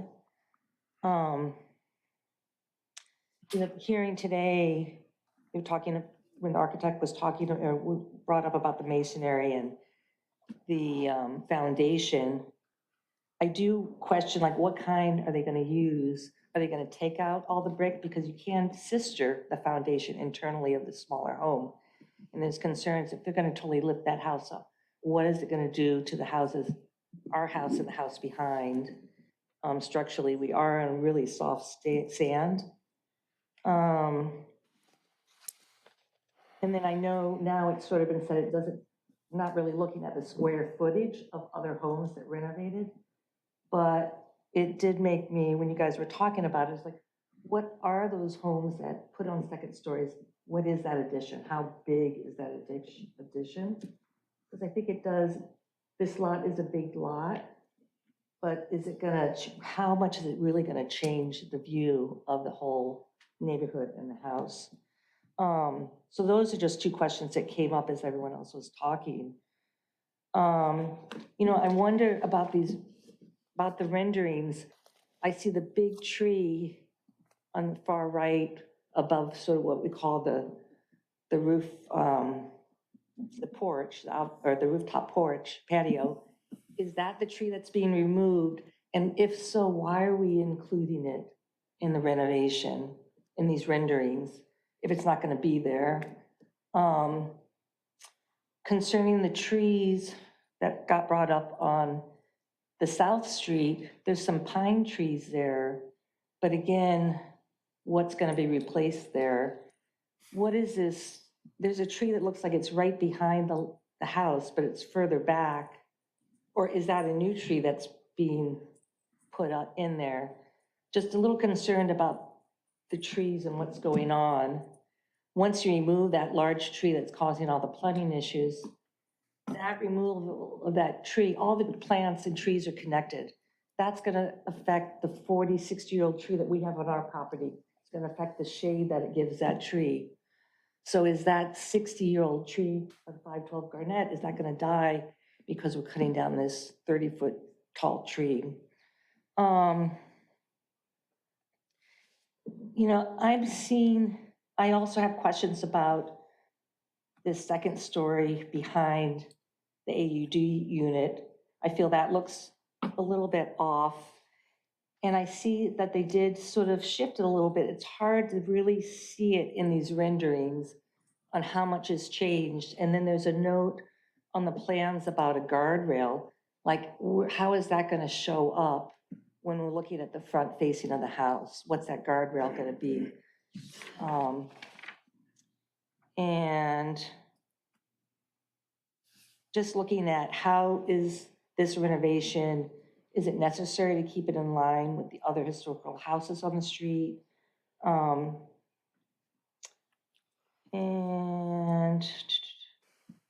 you know, it concerned me a little bit when I looked at the renderings on the east side, and it's showing 2 windows in the rendering on the AUD, but there's only 1.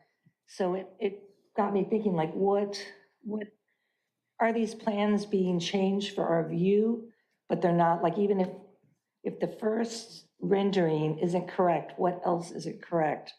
And we're trying to make a decision on these plans. And then also on these views here, we don't see 512 in them.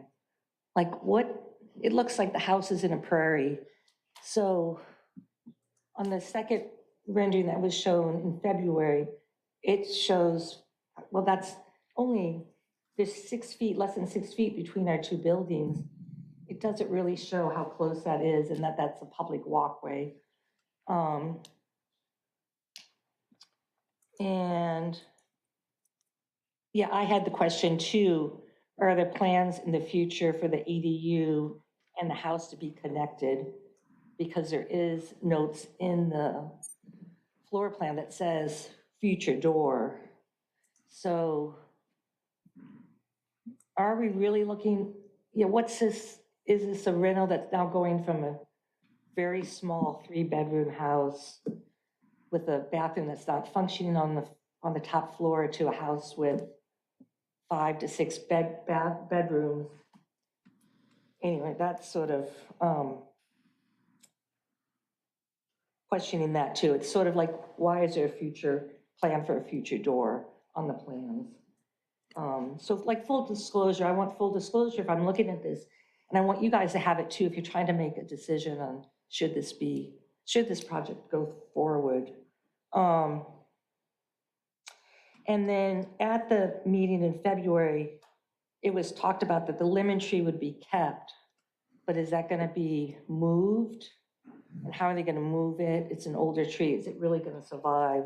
So again, I'm going back to nature and the plants. And then, well, and Gary brought up the plumbing, like how is that gonna get resolved? And I know that's not for you guys, that's for another folks to think about. And again, I just want to, I totally understand the need and the want to make 510 more functional. And I'm not sure how Bruce and Janet raised a family there, but they did, and they raised grandchildren there. But I know how small it is, and the plan seems to go way beyond function, including losing some of the charm of the house and the quaintness from Garnett Street. And yeah, I guess that's it. I totally support something over there, just not sure if this is the right proposal. Okay. Thank you, guys. Thank you so much. So I know this isn't part of our purview, which you mentioned, but there was a couple of residents that came up and had real concerns about the integrity of their own homes during this like massive construction of this potential. Can you just direct them perhaps where they can get answers or those kind of? Absolutely. I think you're referring to concerns Demolition about the plan. foundation and things. Yeah, absolutely. Because it does happen. And Yes, and I mean, there's any foundation, all the engineering that's going to accompany this would be based on geotechnical work and studies that are completed that would identify, all the soil components, et cetera, and how the foundation would not have an impact on adjacent properties. That'd be the point of that additional work. So that'd be our building department, and we could definitely direct them to senior plan checker, engineer, et cetera, so. Can I follow up on that question? So what I'm hearing you say is that we should have an environmental impact report done on this construction. I know the certificate of appropriates takes us out of that category, but there seems to be a lot of unintended consequences coming out of this construction. But I think that would be a part of the foundation plans. Yeah, it would just be, And it's through plan check. it would be confirming it meets building code requirements and structurally. The PSI of the integrity cement is- that they pour. Right, it's not an environmental issue, it's an engineering issue. I would disagree with you on that. But It that's sounds as far, like, that's as far as the foundation, right? Yes. well, yeah, But we heard there's about the also septic the tanks, septic the lines trees, there. the foundation issues. There seems to be a major impact on the neighborhood. Well, with respect to any survey lines, or excuse me, sewer, the survey would identify that, those would have to be dealt with. No construction would be able to occur over, any infrastructure from another property. I'm surprised they're not draining to Garnett, but that would be, that would come out of a survey for the property and any permits associated with the plumbing work that's going to be done. So that'd be dealt with. They wouldn't be able to do it unless, if there were in fact lines going across this property, they wouldn't be able to build over those lines. All right. Do Okay, we, so, I'm sorry, so it's speculative at this point that the addition goes over the septic lines? Yeah, I have not heard that. I think, is there a survey They in the do? plan set? And yes. And is there, Although there is a survey, but it wouldn't show something like that. yeah, we'd have to look, and maybe the architect might have more information on that. There's a terminology here that's misleading. Septic. Yeah. Septic line refers, if you have a septic tank on your property, which I don't think anybody in Redondo Beach is supposed to have septic tanks on their property anymore. Right. So you either have a sewer connection, and that sewer connection should go to Garnett. I mean, so I don't know, unless there's an easement, there's an easement, but there's no easement recorded for that. So Yeah. that has to be looked into. I mean, obviously, if there's a line, I mean, is it like a, old clay pipeline? Does it work properly? Yeah. Are you putting waste into someone's yard? I mean, that's a different question, but if there's no easement across that property, there should be no sewer lines going across that property. And certainly, nobody should have a septic tank anymore in the city of Redondo Beach. So. That's correct. and if they're present, they're disconnected from the sewer line, right? There are septic tanks that could have stayed there that There were could be- capped off and not Yes. removed There completely, could be correct? abandoned Right. septic, they say should not be functioning. Yeah, that's what I was going to say too. I've dealt with that problem where I've had a 1910 house outside of the city, and there's a septic tank that was from like God knows when, and then obviously like when they ran sewer lines, they capped the septic tank off, and Yes. so there might be the existence of a septic tank, but it's not functioning. Not be functioning. Yeah. Yeah. I want to keep the I feel like, again, this is where the misleading comes in, is Kim Davison talked about that she was having sewage problems with that tree. She also knows that our sewage runs right back behind her house. As I mentioned also that 514 does too. So I want you guys to be clear that there is a sewage line there. And there's a Not- septic tank on 514. Septic tank? Yes, a tank. Okay. It drains into that sewer line that runs to Camino Real that does not run to Garnett Street. Just out of respect for everybody's time, I think Yeah. it's a one session. Okay. And there is generally a time limit, and there's ways that people can convey this information to individuals here, so, thank you. Do we have any more speakers? Hi. Please state your name. My name is Tiffany Markarian. I wanted to thank everyone for their time and for the comments that have been shared this evening. This is actually my first time at a commission meeting in the city of Redondo Beach, and I'm so fascinated by the work that you all do and the conversation that we're having this evening. I do have some prepared remarks that that I'll get to in just one moment. As a homeowner myself in Redondo Beach and a resident in the South Bay for 25 years, here in Redondo for over 9 years, I had the pleasure of meeting Kim and becoming dear friends when she and I met when our children were kindergartners at Burrell Heights Elementary School. They're now in 7th grade at Paris. I'm thinking back to the time when Kim purchased this home and moved in. And because so much has been brought to this commission that's outside of the scope of the commission, I thought it would be relevant to say that this home was a safe haven for her. And it was the first thing she talked about was the historical value and the letter that I think has been included in the materials that you have that was left by the previous homeowner that spoke to the deep and rich history of this property, one that she is working very hard to protect and preserve.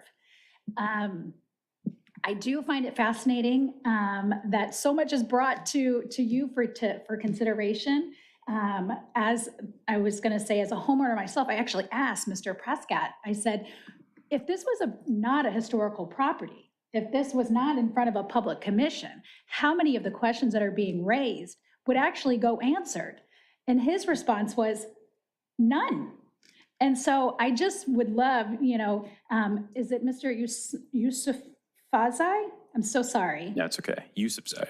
Yusufzai. Thank you. I'm Markarian. Most people say Markarian or any number of things, so I appreciate your grace there. But just focusing on what the actual, issue in question at hand for this commission is, and obviously grateful to the staff of the who have been working diligently on this property and getting the question approved and addressed. But I will go to my prepared remarks and just say that, again, I have known Kim and her two wonderful children for a very long time. Unfortunately, so many of our friends and the cadre of support that is behind Kim in this project who live in the neighborhood are on spring break. But I know that they've been here at previous commission meetings and have taken your time to show their support. And the last meeting, all of the supporters that stood up focused mainly on how the proposed renovation plans keep the historic significance of the home and help ensure that the home is safe and viable place for Kim and her family in the future. I certainly felt that way, and again, reiterate that sentiment. I have been in Kim's home many times and have talked to Kim about these plans, understanding that Kim has gone above and beyond in keeping the historical significance of the home in her plans. I am thankful that she is choosing to invest in a single family home, as opposed to, whereas many would purchase this property, demolish it, and potentially build multi-unit on this property. It is unique given its size and scope in terms of the footprint of the property. And so it does really beg that so many other things could have been done, and she's truly invested in keeping its historic value, as is evidenced by, I think there was a comment made about her having purchased the home in 2022. She had lots of time to figure out whether or not it was a viable property for her. Well, guess what? This was a conversation she started with Mr. Prescott in 2022. So this is a long, long, long journey that we're hoping we can conclude this evening. So alongside the city staff, I'm recommending approval for the second time, and I and others hope that the Public Amenities Commission will vote to approve the renovation plan that has been proposed in order to ensure that these homes remain in our community for many years to come. Thank you so much. Thank you so much. I have one other question. So these plans have already gone through planning, essentially? And they look at the setbacks and all that, or no? Yeah, just zoning review. So zoning ordinance regulations, not building code regulations. Okay, zoning then. So I have a question. So I see that this, I was just looking at the street view. And it looks like there's not a whole lot of space between this blue house and their garage. And typically, if you're gonna start messing with a structure, like I feel like the city will make you move structures back off the property line. So I guess my question is I'm looking at the first front elevation submittal, and it looks like there's a new structure that's right there on that walkway line. And I'm just would be really surprised if the city is letting them build a new structure that falls right in line with that existing garage. Yeah, there's no new structure on the east side of the house. It's the same existing ADU structure which is grandfathered. The variance is grandfathered. So are we looking at the front? Yeah, so if you're looking at it on the right side, that's the ADU is kind of that part on the right side, and then it kind of jets in, you know, that little jet in part. There's no changes on the right side. All of that is the same. On the left side, which is a Camino Real side, that's where there's an extension out to that side. Okay, because on the elevation, it looks like there's a new roof. Oh, in the backs, on the back Yeah. behind? Oh, yes, there is. And it's no further, it's the same as the existing structure that's there. Does that make sense? It's the same. Yeah, it makes total sense. I'm surprised the city would let you put like a new structure on that property line. They will let you do, is it because it's historical? Because if it was new, they wouldn't let you do that. Well, it depends. What's the distance of it now? The is what I'm- grandfather variance. I don't have that setback in front. It looks It should be a small. 6-foot setback. It's a 6-foot Yeah, setback? yeah. On the west, on the east side? I think it is a 6-foot setback. Yeah, so because- it meets the setbacks. Stepping it back, the new part back to conform to. To conform to it? Okay, so it does meet the setback on Yeah. that side. The property line of my house is literally like on Kimberly's house. It's like right there, so. Yeah. They don't usually let you build right on the property line though, right? They won't. It'll be set back 6 feet. So is the garage, but the garage is not set 6 feet back from that blue house Is that what it is? currently, is it? That's what we're looking at right now. We'll blow that up. Because then there's a new structure that's going to be built right in line with You that, zoom in on that garage. Just to kind of get us back on track, we were under public comments on the hearing. Yes. Okay. We're not at this juncture supposed to necessarily get into a dialogue and a discussion. Yeah, we're gonna shift back to, Okay. okay. Good? Okay. I wanted to address a couple of things. A couple of folks have talked about the size. So the proposal is, and again, I think the size is not a part of the mill's consideration, but I did want to address the ADU. So the ADU is about 500 square feet. So take that off of the size of the existing house and take it off the size of the new house, right? The plan is that my father, who turns 80 tomorrow, will live in the ADU. I have rented the ADU to traveling nurses. That's what the person that lived in the house before me did, and it was a great idea. So that is what I've been using the ADU for, and it will continue to be a separate structure. The door that I think some folks saw on the plan, that is a way that you could connect it. I don't necessarily have an intention to do that, but if I wanted to, I want there to be an option to be able to do that. If I'm going to spend the money and invest in this home, I'd like for it to be built in a way that that could be an option for someone in the future. I think someone talked about the addition to the top of the garage. Just to be super clear, the addition is not on the existing structure at all. It is not on top of the garage. It is completely in the back of the home, so nothing on top of the existing garage. The foundation, so when I bought this home, I did an inspection, and it was strongly recommended that I reinforce the foundation initially before I even moved into the home as it is. So it is dire that you would reinforce the foundation in order to support this renovation. When I bought the home, before I actually signed on it, Miles came to the house as a historic architect. So it has been my intention ever since I bought this house, and we've been working on this plan to preserve the historic nature of this house ever since I bought it, to be able to expand it. So I spoke with you guys last time. I think I remember the majority of you were here, Commissioner Lang. I know you were not, so apologies for some of the background that I gave before. But I spent quite a bit of time in the last meeting sharing about the challenging condition of the home. I won't belabor the details, but I'll remind you and reiterate some of the realities that exist with the home. The foundation, which we've talked about, the sagging floors, an uneven stairway, the plumbing and electrical issues, and the sheer lack of space.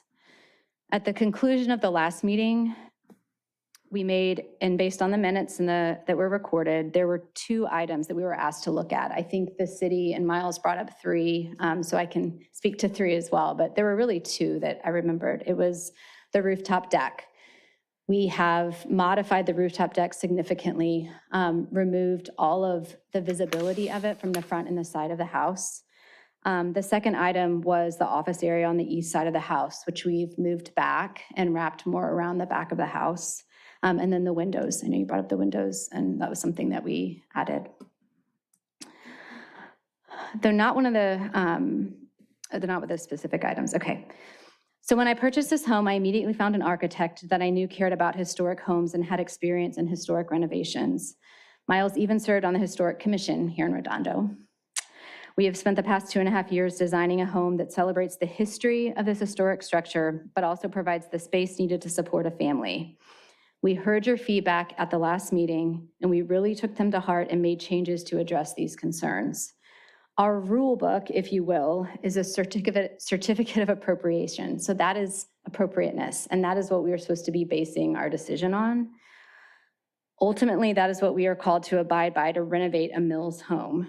And so for the second time, the city staff is saying that we are meeting the certificate of appropriateness. I would ask for your approval on the proposed renovation of 510 Garnet to ensure that this home is around for another 125 years. Does anybody have any questions for me? I think we're good. Thank you so much. Sure. Do we have any additional speakers?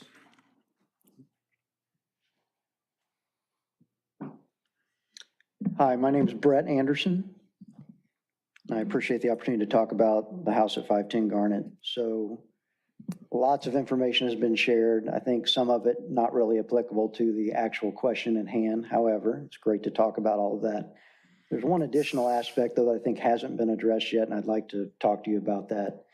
And this is really common knowledge that property values in the South Bay are extremely high, and we see all the time homes being torn down and something new being built in its place.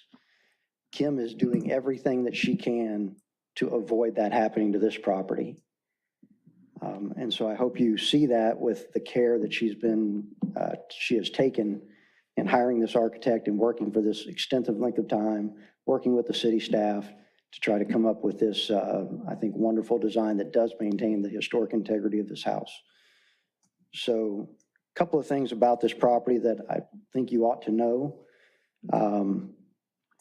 From an economic perspective, the reality is that this property is a C-rated home. It's a C-rated structure. It's on an oversized corner lot, and it's already zoned for R3, which is multifamily. It's 3 blocks from the beach, 3 blocks from the pier. It's in a very desirable place in this city, which means that it's really desirable for developers and investors. The economic issue is that the improvement value of this property, which is the house itself, is on the tax rolls for $25,000. That's what that house is valued at today. That presents a problem because all the value of the property, again, from an economic perspective, is in the dirt. It's all about the land. That's why houses get torn down in the South Bay, because the value's in the dirt. So Kim has been contacted many times by developers inquiring about this lot. They all see this. They know that that house has very little economic value, tons of historic value, little economic value. They know the location. It's a big lot on a corner. It's a great property to be developed, and it's zoned R3. So it is conceivable that someone could buy this property and turn it into multifamily on that corner, which would be horrible. That is not what any of us, I think, in this room wants. My whole point in bringing this up is to say that I think there needs to be a common ground found where these historic homes can be modified and renovated to meet today's needs for families, and also bring them up to current conditions, making sure they're well built and well maintained. It's the house value that ultimately will keep a developer away from this lot. And so I think having a homeowner like Kim come forward and say she wants to invest in this property significantly and to maintain this home, that is what will keep developers away from properties like this. So I would hope as a commission you would consider this as well, because it's really important to ensure that homes like this remain and don't disappear. So I urge you to approve this project. Thank you. Thank you. Do we have any other speakers? Anybody online?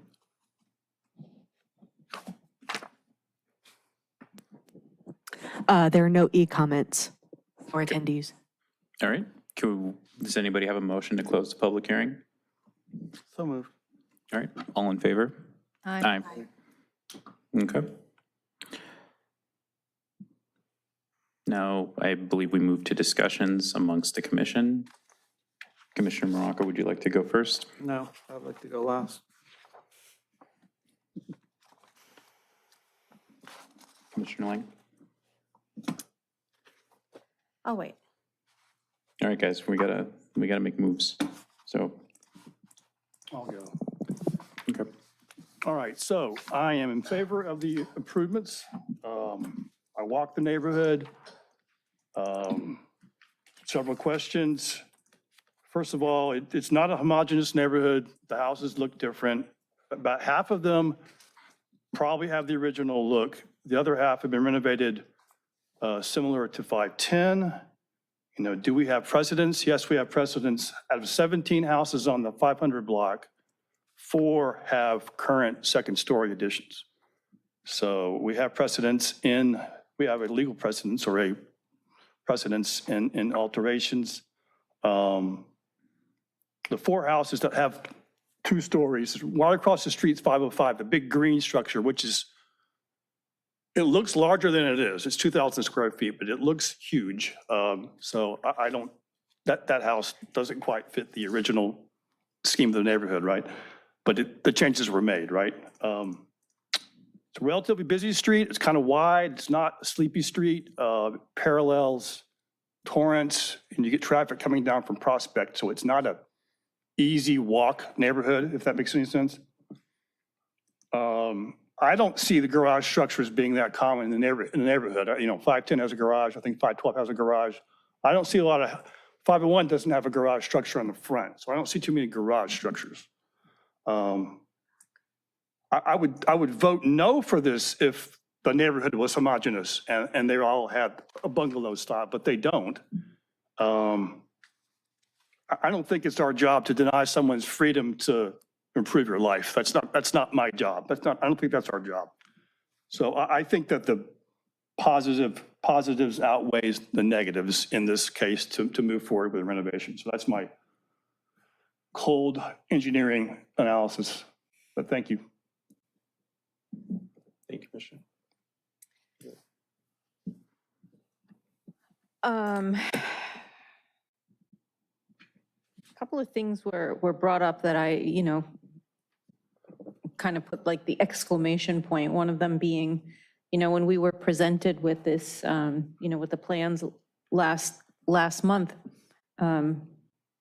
we had no knowledge of the ADU unless I missed it completely. I was going to say the same thing, actually. And that was kind of surprising for me to find out this evening, especially since we're being asked to approve, a significant addition where some of that square footage already exists within the house. I thought that the garage was being used as a garage, not as living spaces. So to me, that was an exclamation point. The other thing that came up that, I don't know that this body has any authority over it, but, it is a question in my mind that the addition, does it go over sewer lines, septic lines, whatever it is? I would want to feel comfortable that we're not making a decision that, is going to environmentally impact surrounding neighbors. I don't know if we, as a body, have purview over that, or if that's something that planning and zoning then looks into, but I want to feel comfortable that I'm not doing something, you know, if I were to vote yes to this project, I'd want to feel comfortable with that. The other question I had is, what did happen to the chimney? Where is the little copper pot? Are we going to keep that? Yes? No intent to remove the copper pot. And then is it true that you're removing additional windows on the side of the house, historic windows? Can we speak if we don't open the public hearing again? That is correct. Yes. So, Just keep it discussion. yeah, it's just got to be amongst the commissioners. We're making a motion to reopen the Okay. public hearing. Yeah, I mean, it's been called out.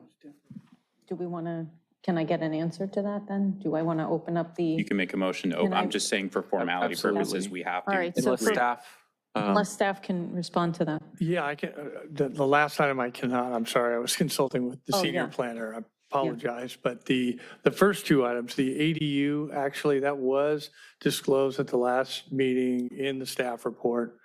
The issue of the potential for sewer lines or septic, whatever the case may be, we can certainly put a condition on this that has to be investigated and then addressed so that it is not an impact on adjacent properties.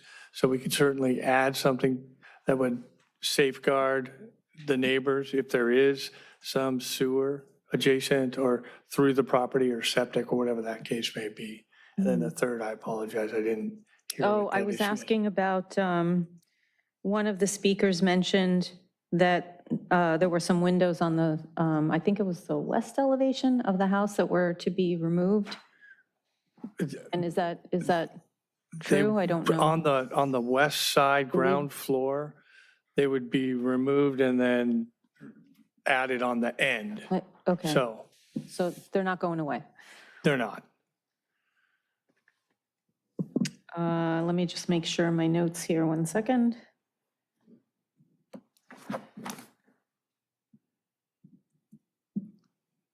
Okay, I think that was pretty much it. Yeah, thank you. Thank you, Commissioner.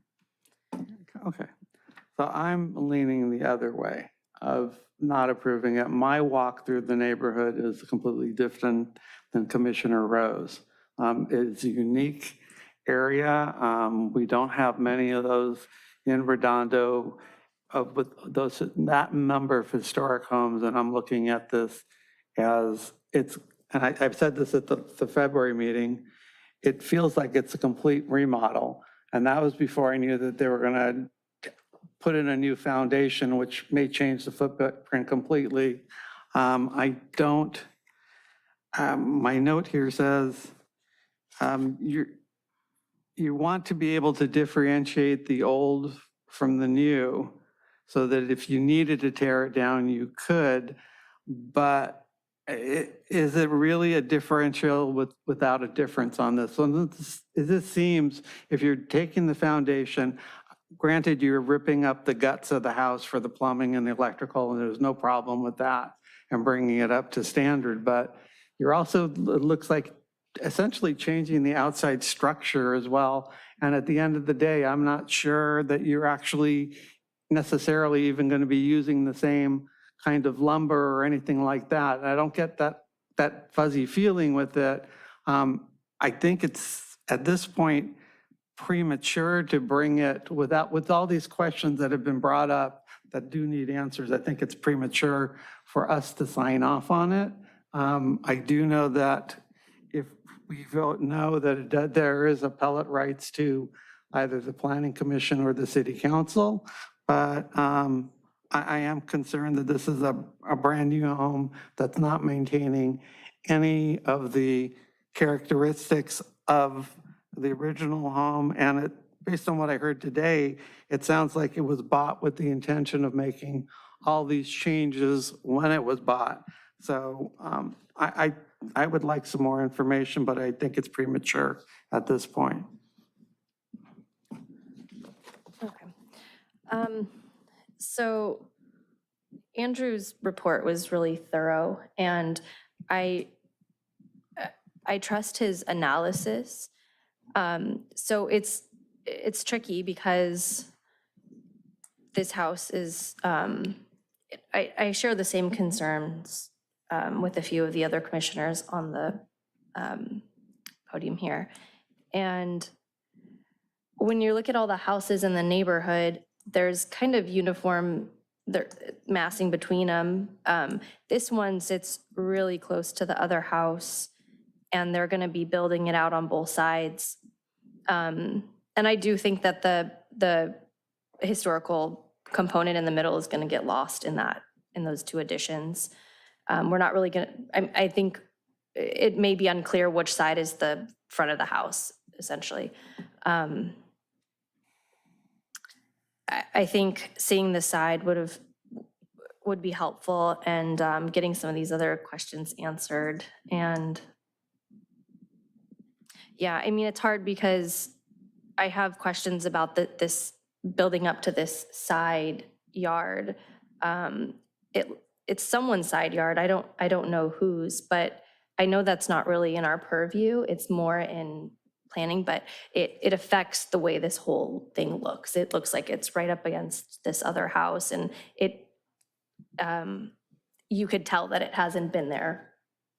It's new. So anyway, yeah, I have concerns, but I could address, it does meet the setbacks. The issue is the property line is actually sitting on the adjacent property, right on the adjacent structure. So that PL between the two properties is right up against the other house next door.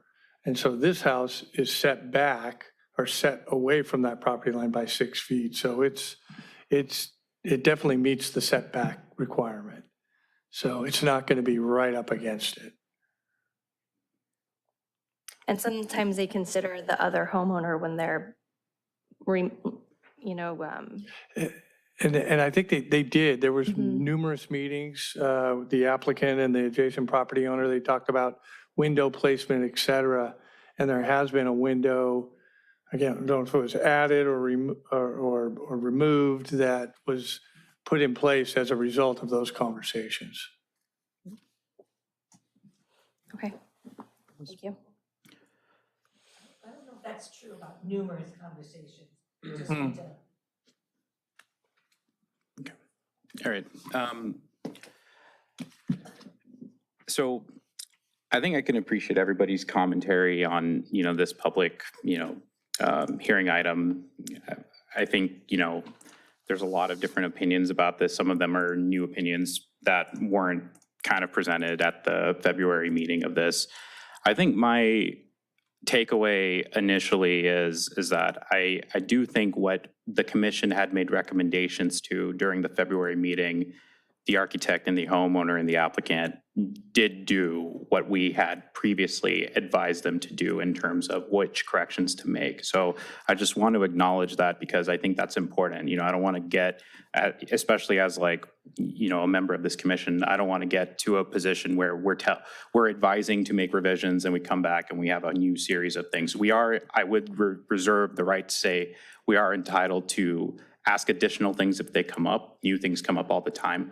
But I do want to acknowledge that the homeowner and the architect did make the revisions as we had requested at the February meeting. I acknowledge that because changes to anything is time, money, with the cost of materials these days, delay in time, building material, cost to build goes up. I know that personally. So I do wish to acknowledge that, for the architect and the homeowner. I also want to reiterate the fact that, and reinstate this position, I think a lot of the times when we're reviewing these things, there's a lot of subjectivity. I've heard questions about it feels. I don't think that we can operate on a feeling. There is an empirical rule, regulation. Does it meet it or does it not? And I would strongly advise our commission to obviously, everybody has the right to have their opinions about things, right? But when we're talking about denials of stuff, I think there's a threshold that can be met or not. And some of that might go into the guise of subjectivity, but there is an empirical thing when it comes to complying with the Mills Act. I've heard questions about, I think, we had mentioned that materials might not be period correct. Galvanized, pipes aren't used today. People use PEX for plumbing. This is a modern, this is an improvement in engineering. I don't think we have the right to say it needs to be to that level. We're having conversations about the foundation. It's very common to jack up a house, reinforce the concrete on a stilt, have it supported with the requisite PSI cement. And then for us, it sounds super scary. It is a very simple thing for a foundation team or a concrete team. There's engineering plans that go into it. So I think for me, part of this is, I do personally wish to reiterate my support for the applicant. I do think that based on what we had said, I do think that we met the threshold to qualify for the Mills Act, and that's my opinion. Now, again, there might be different commissioners that have different opinions, but I do think that based on the criteria and the letter of what the criteria states to qualify for it, again, we're an advisory commission. A lot of the questions that are being asked are things that the engineers would go through, the plan check teams would go through. I don't know about anybody else. I'm not qualified to talk about plan checks. Engineering. All I can talk about is the rules and regulations and if they meet the Mills Act requirements as the purview of our commission.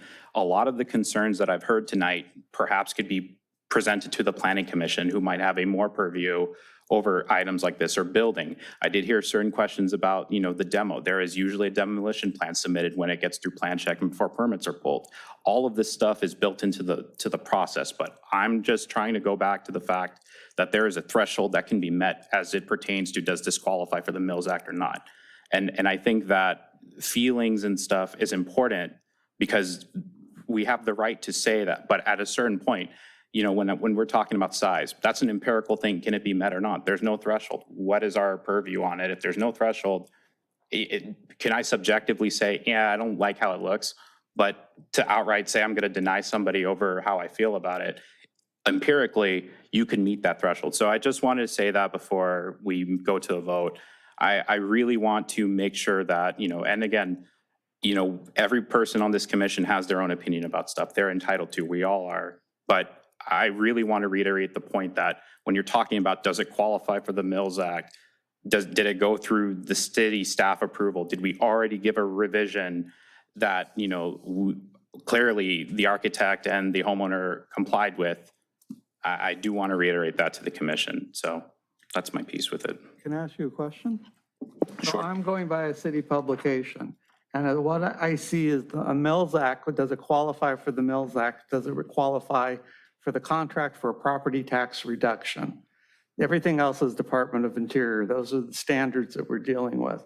So the question, I'm trying to reframe your question from, does it qualify for the Mills Act? Does it qualify for the allowance that we're going to be doing? It's a completely different question. If we approve it or don't approve it, the house is still at this point in a 10-year contract for the Mills Act, property tax reduction. So just wanted to point that out. Yeah, and I also would like to just add that, this is a really great space for the public to come and speak on some, issues with this build that they have.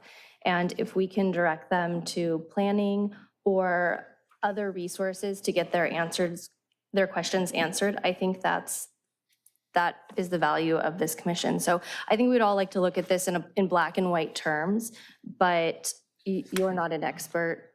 Nobody here is really an expert. So we do defer to the staff, but we do have a job to do, and it would be asking a lot of questions and just making sure that the people that are going to be affected by this are heard. And so, I appreciate your comments as well, but I'm glad that we all were able to ask those questions, maybe on behalf of the public and the people in the neighborhood as well.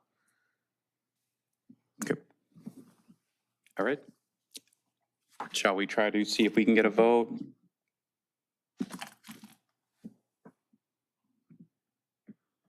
Somebody?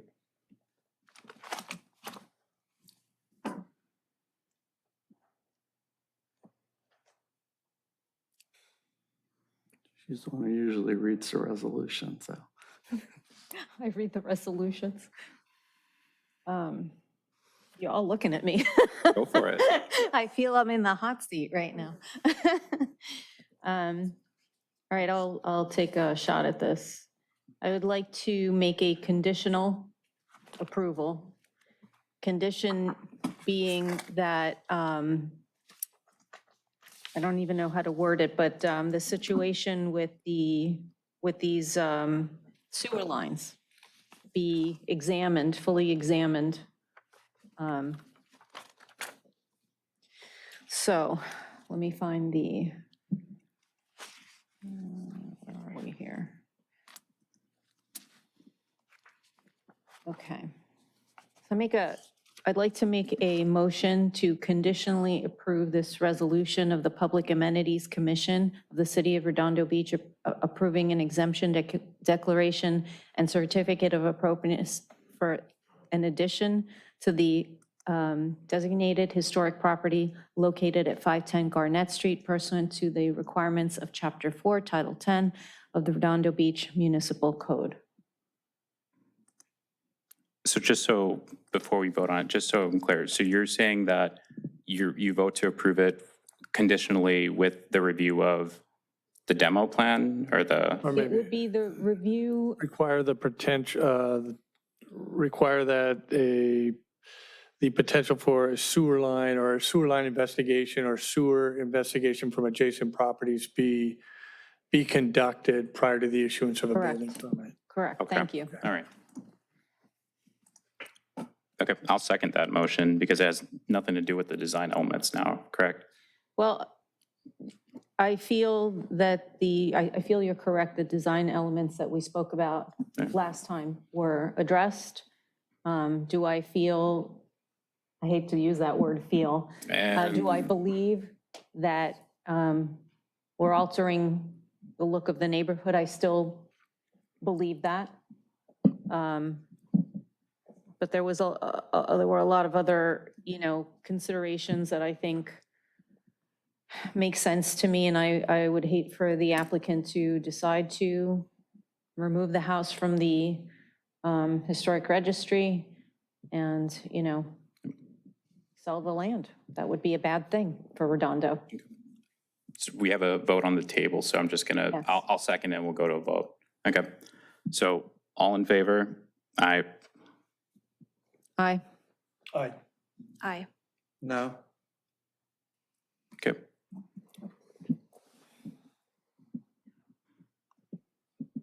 All right. Moving on to item K, items continued from previous agendas. Do we have any items continued from previous agendas? I think we're at L2. We have no items continued Oh, from no, previous no agendas? items, Okay. no. All right, moving on to item L2, discussion and consideration of the city council strategic plan.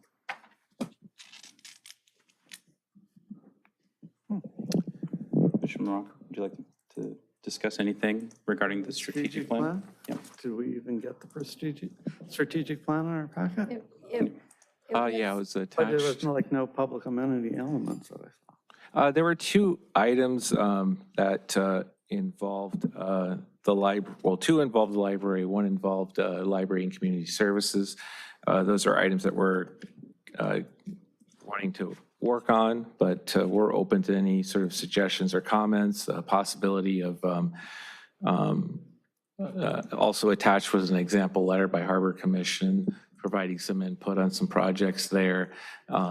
So, we can just take the verbal feedback from the commission tonight, if that's okay with the commission, or we could address the specific items that I wanted to bring up and identified. Those would be under strategic plan item 6, sub number 10, and then strategic plan item number 3, subsection 4. One of those has to do with the library examining grant opportunities for STEM projects at the library, which we're currently exploring. With the vacant youth services librarian, it makes it a little bit challenging, but we continue to investigate opportunities. The other one, I can address a little bit further, but that is the one that is also a joint project with Community Services since it involves the library and historical. And I can get to that one really quick. That's 610, which was, I'm sorry, 34. That is develop experiences to engage the city's historic resources, which I think the commission has already begun addressing by creating the subcommittee on bringing the history to community. There's some details in there, but we are working to address that strategic plan item and, hopefully moving forward with that. But if there's any other input from the commission on the strategic plan, there is a little bit of a tight deadline in that the council is meeting on April 29th to review the strategic plan. But also I want to say that in including it, commission is certainly welcome to either supply liaisons with direct input on the strategic plan or council or any of the electeds if they have a vested interest or a desire to see something move forward or something augmented. So goal 3, number 5 with the Historical Resources Service. I know we talked with the city manager about it already, but it's something that we should keep on our radar, and hopefully the council and the mayor will keep it on his radar as well. Yes, thank you. Any other input? I don't have anything at this time. I think I don't know if we're not gonna meet before the strategic plan items are due, but if there's anything else, then, I think we can reach out. We appreciate that, and I think I reflect everybody's opinion of the strategic plan. It is a living document and will change, and will be open for public commentary and input, and we're always working towards achieving our strategic plan goals. Thank you. Anybody else just before we move off officially from L2? Okay. All right, moving on to L3, Commission Subcommittee Review and Project Updates. Sure. So I did submit as a blue folder item the Bringing History to the Community Committee report. And with the city manager here, we discussed the timing of some of the projects. Jack's still here, so we are making some progress with the markers. Hopefully, we'll be getting them to Jack to review hopefully before the next meeting, but we'll try to get that to you guys as soon as we can. That's it. It's in your packet, so I guess at the end, if you can receive and file it, that would be great. Anything from minor alteration? Commissioner McCauley's not here tonight for the, I'm forgetting Facilities. for the facilities, the facility user? Subcommittee? Yeah. Yeah, facility user subcommittee. Do we have anything that we need to discuss for the subcommittee regarding the planning for the city's birthday? Oh, do we? I mean, We have the flyers. Flyers. I guess we should why don't you just tell us what we've done? I mean, real quick. we're shopping, we're looking for vendors for things. Yeah. That date is what? It's in a few weeks, yeah? Yeah, it's a couple, we've got vendors lined up for entertainment. I'll talk to Jack offline about the stilt walker, but we've got things underway. So if you guys would love to attend, we'd love to have you at the birthday celebration on that Saturday. We have a flyer. It should be fun. You have a whole stack right there. Oh, there you go, yeah. We've done some work. It sounds like fun. It'll be my first time to be there, so it'll be great. Do you know, Jack, if there's going to be a different flyer coming out of the Historical Society? They asked for the same artwork. Okay. Thank you. Yeah, they asked for a copy of the same artwork, and then they will base theirs on that. I did send them this to Christina. Okay, and do we have a commitment from the mayor to come down to the birthday party and address? No, we just made that request today, so I've not yet heard back Okay, as far as his availability. we'll get them before the end of the meeting. We might discuss it additionally in item M. Do we have anything else for the the subcommittee updates before we move on? I have a question. When do we expect, I don't know who to ask, I guess Kelly, when do we expect the subcommittee for Franklin Park to begin working?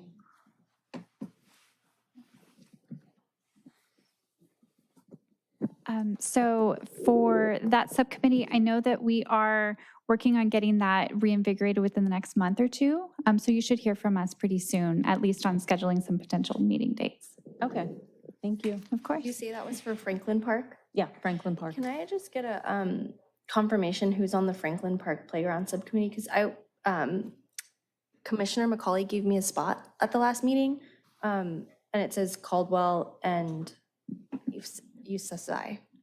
Is that who's on it? It's in the minutes, I'm on there. actually. I wasn't It was, here it at the was last actually minute, voted so- as a substitution, so it's in the minutes for March. Yeah, and in my administrative staff report, it says Commissioners Lang, Caldwell, and Chair Youssef Zai. Okay. Oh, So you're not on it? no, I should be on it. Okay. Yeah.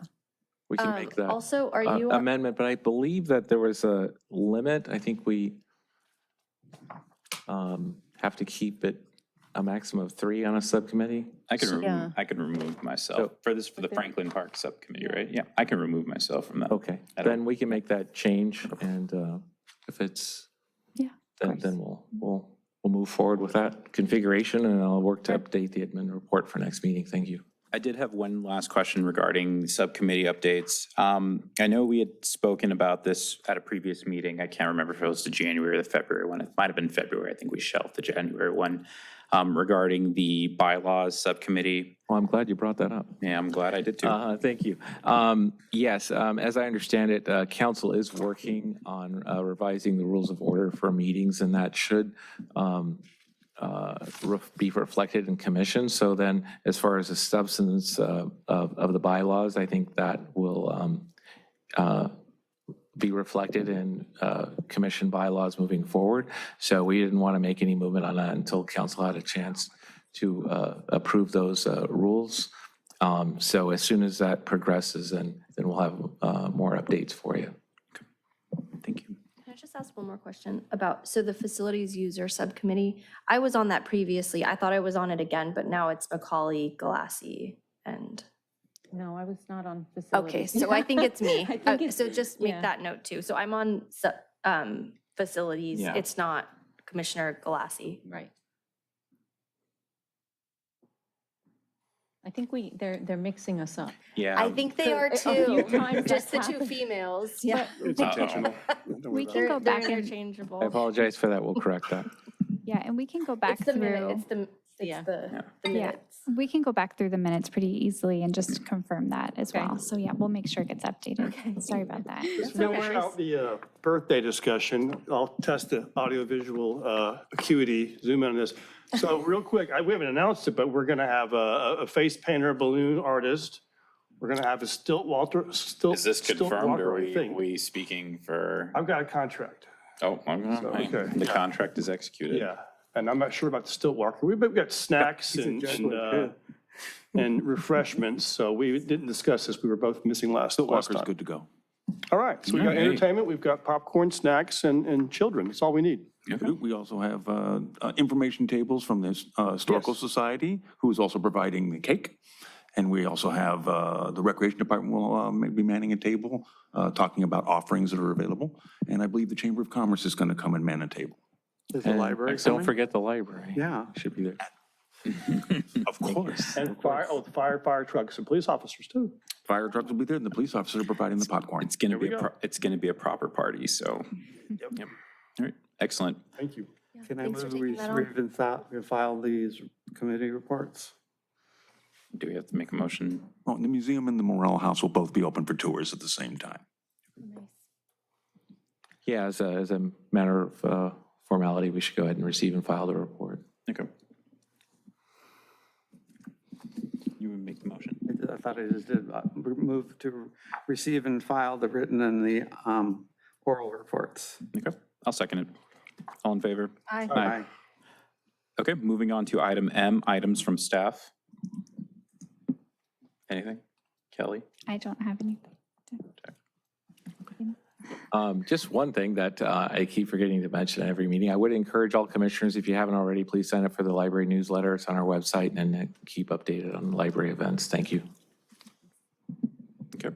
Moving on to item N, commission member items and future commission agenda topics. Commissioner Morocco, would you like to start?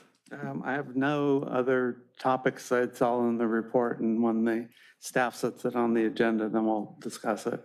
I do believe there was a recommendation to bring one of some of our library staff to come in and present on their functions. Specifically, Amy Feller will come back to a future meeting to discuss library programming.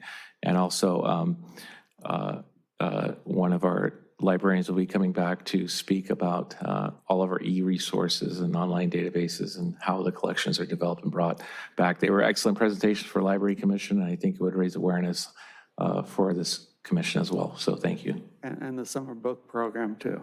Summer reading, absolutely. Thank you for reminding me. That's Guy and Stilts. Commissioner Lang? Nothing new, but I will say, again, it would maybe be nice if we got Public Works out at the bathrooms at Alta Vista. They're heavily used, and there's never any soap or anything, and they're just, yeah.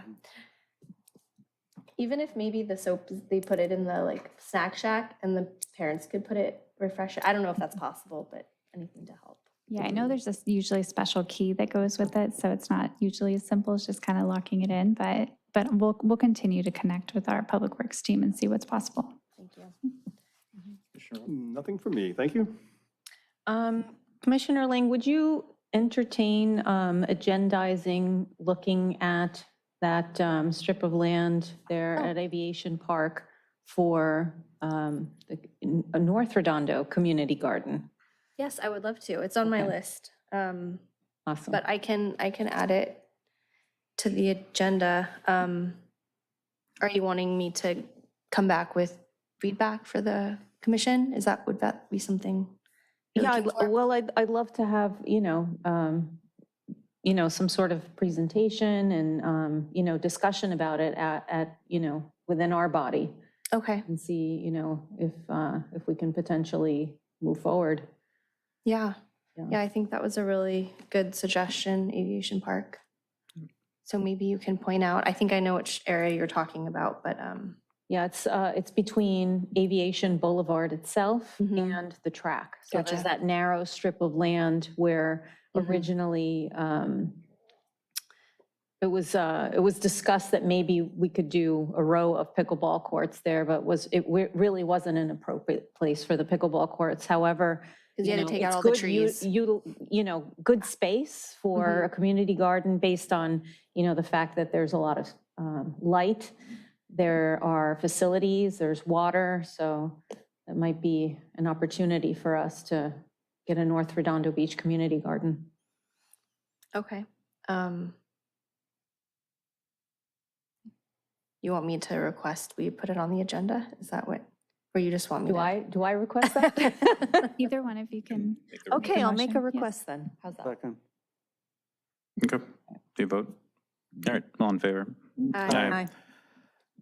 Okay, and then I don't have anything for future agenda topics. The only thing I did want to say, Kelly, is to the staff at Alta Vista, actually, we had a family function, I think the third week of February there. I wasn't at the last meeting to thank you, but the Alta Vista staff were excellent for it. Like, they were super responsive for everything.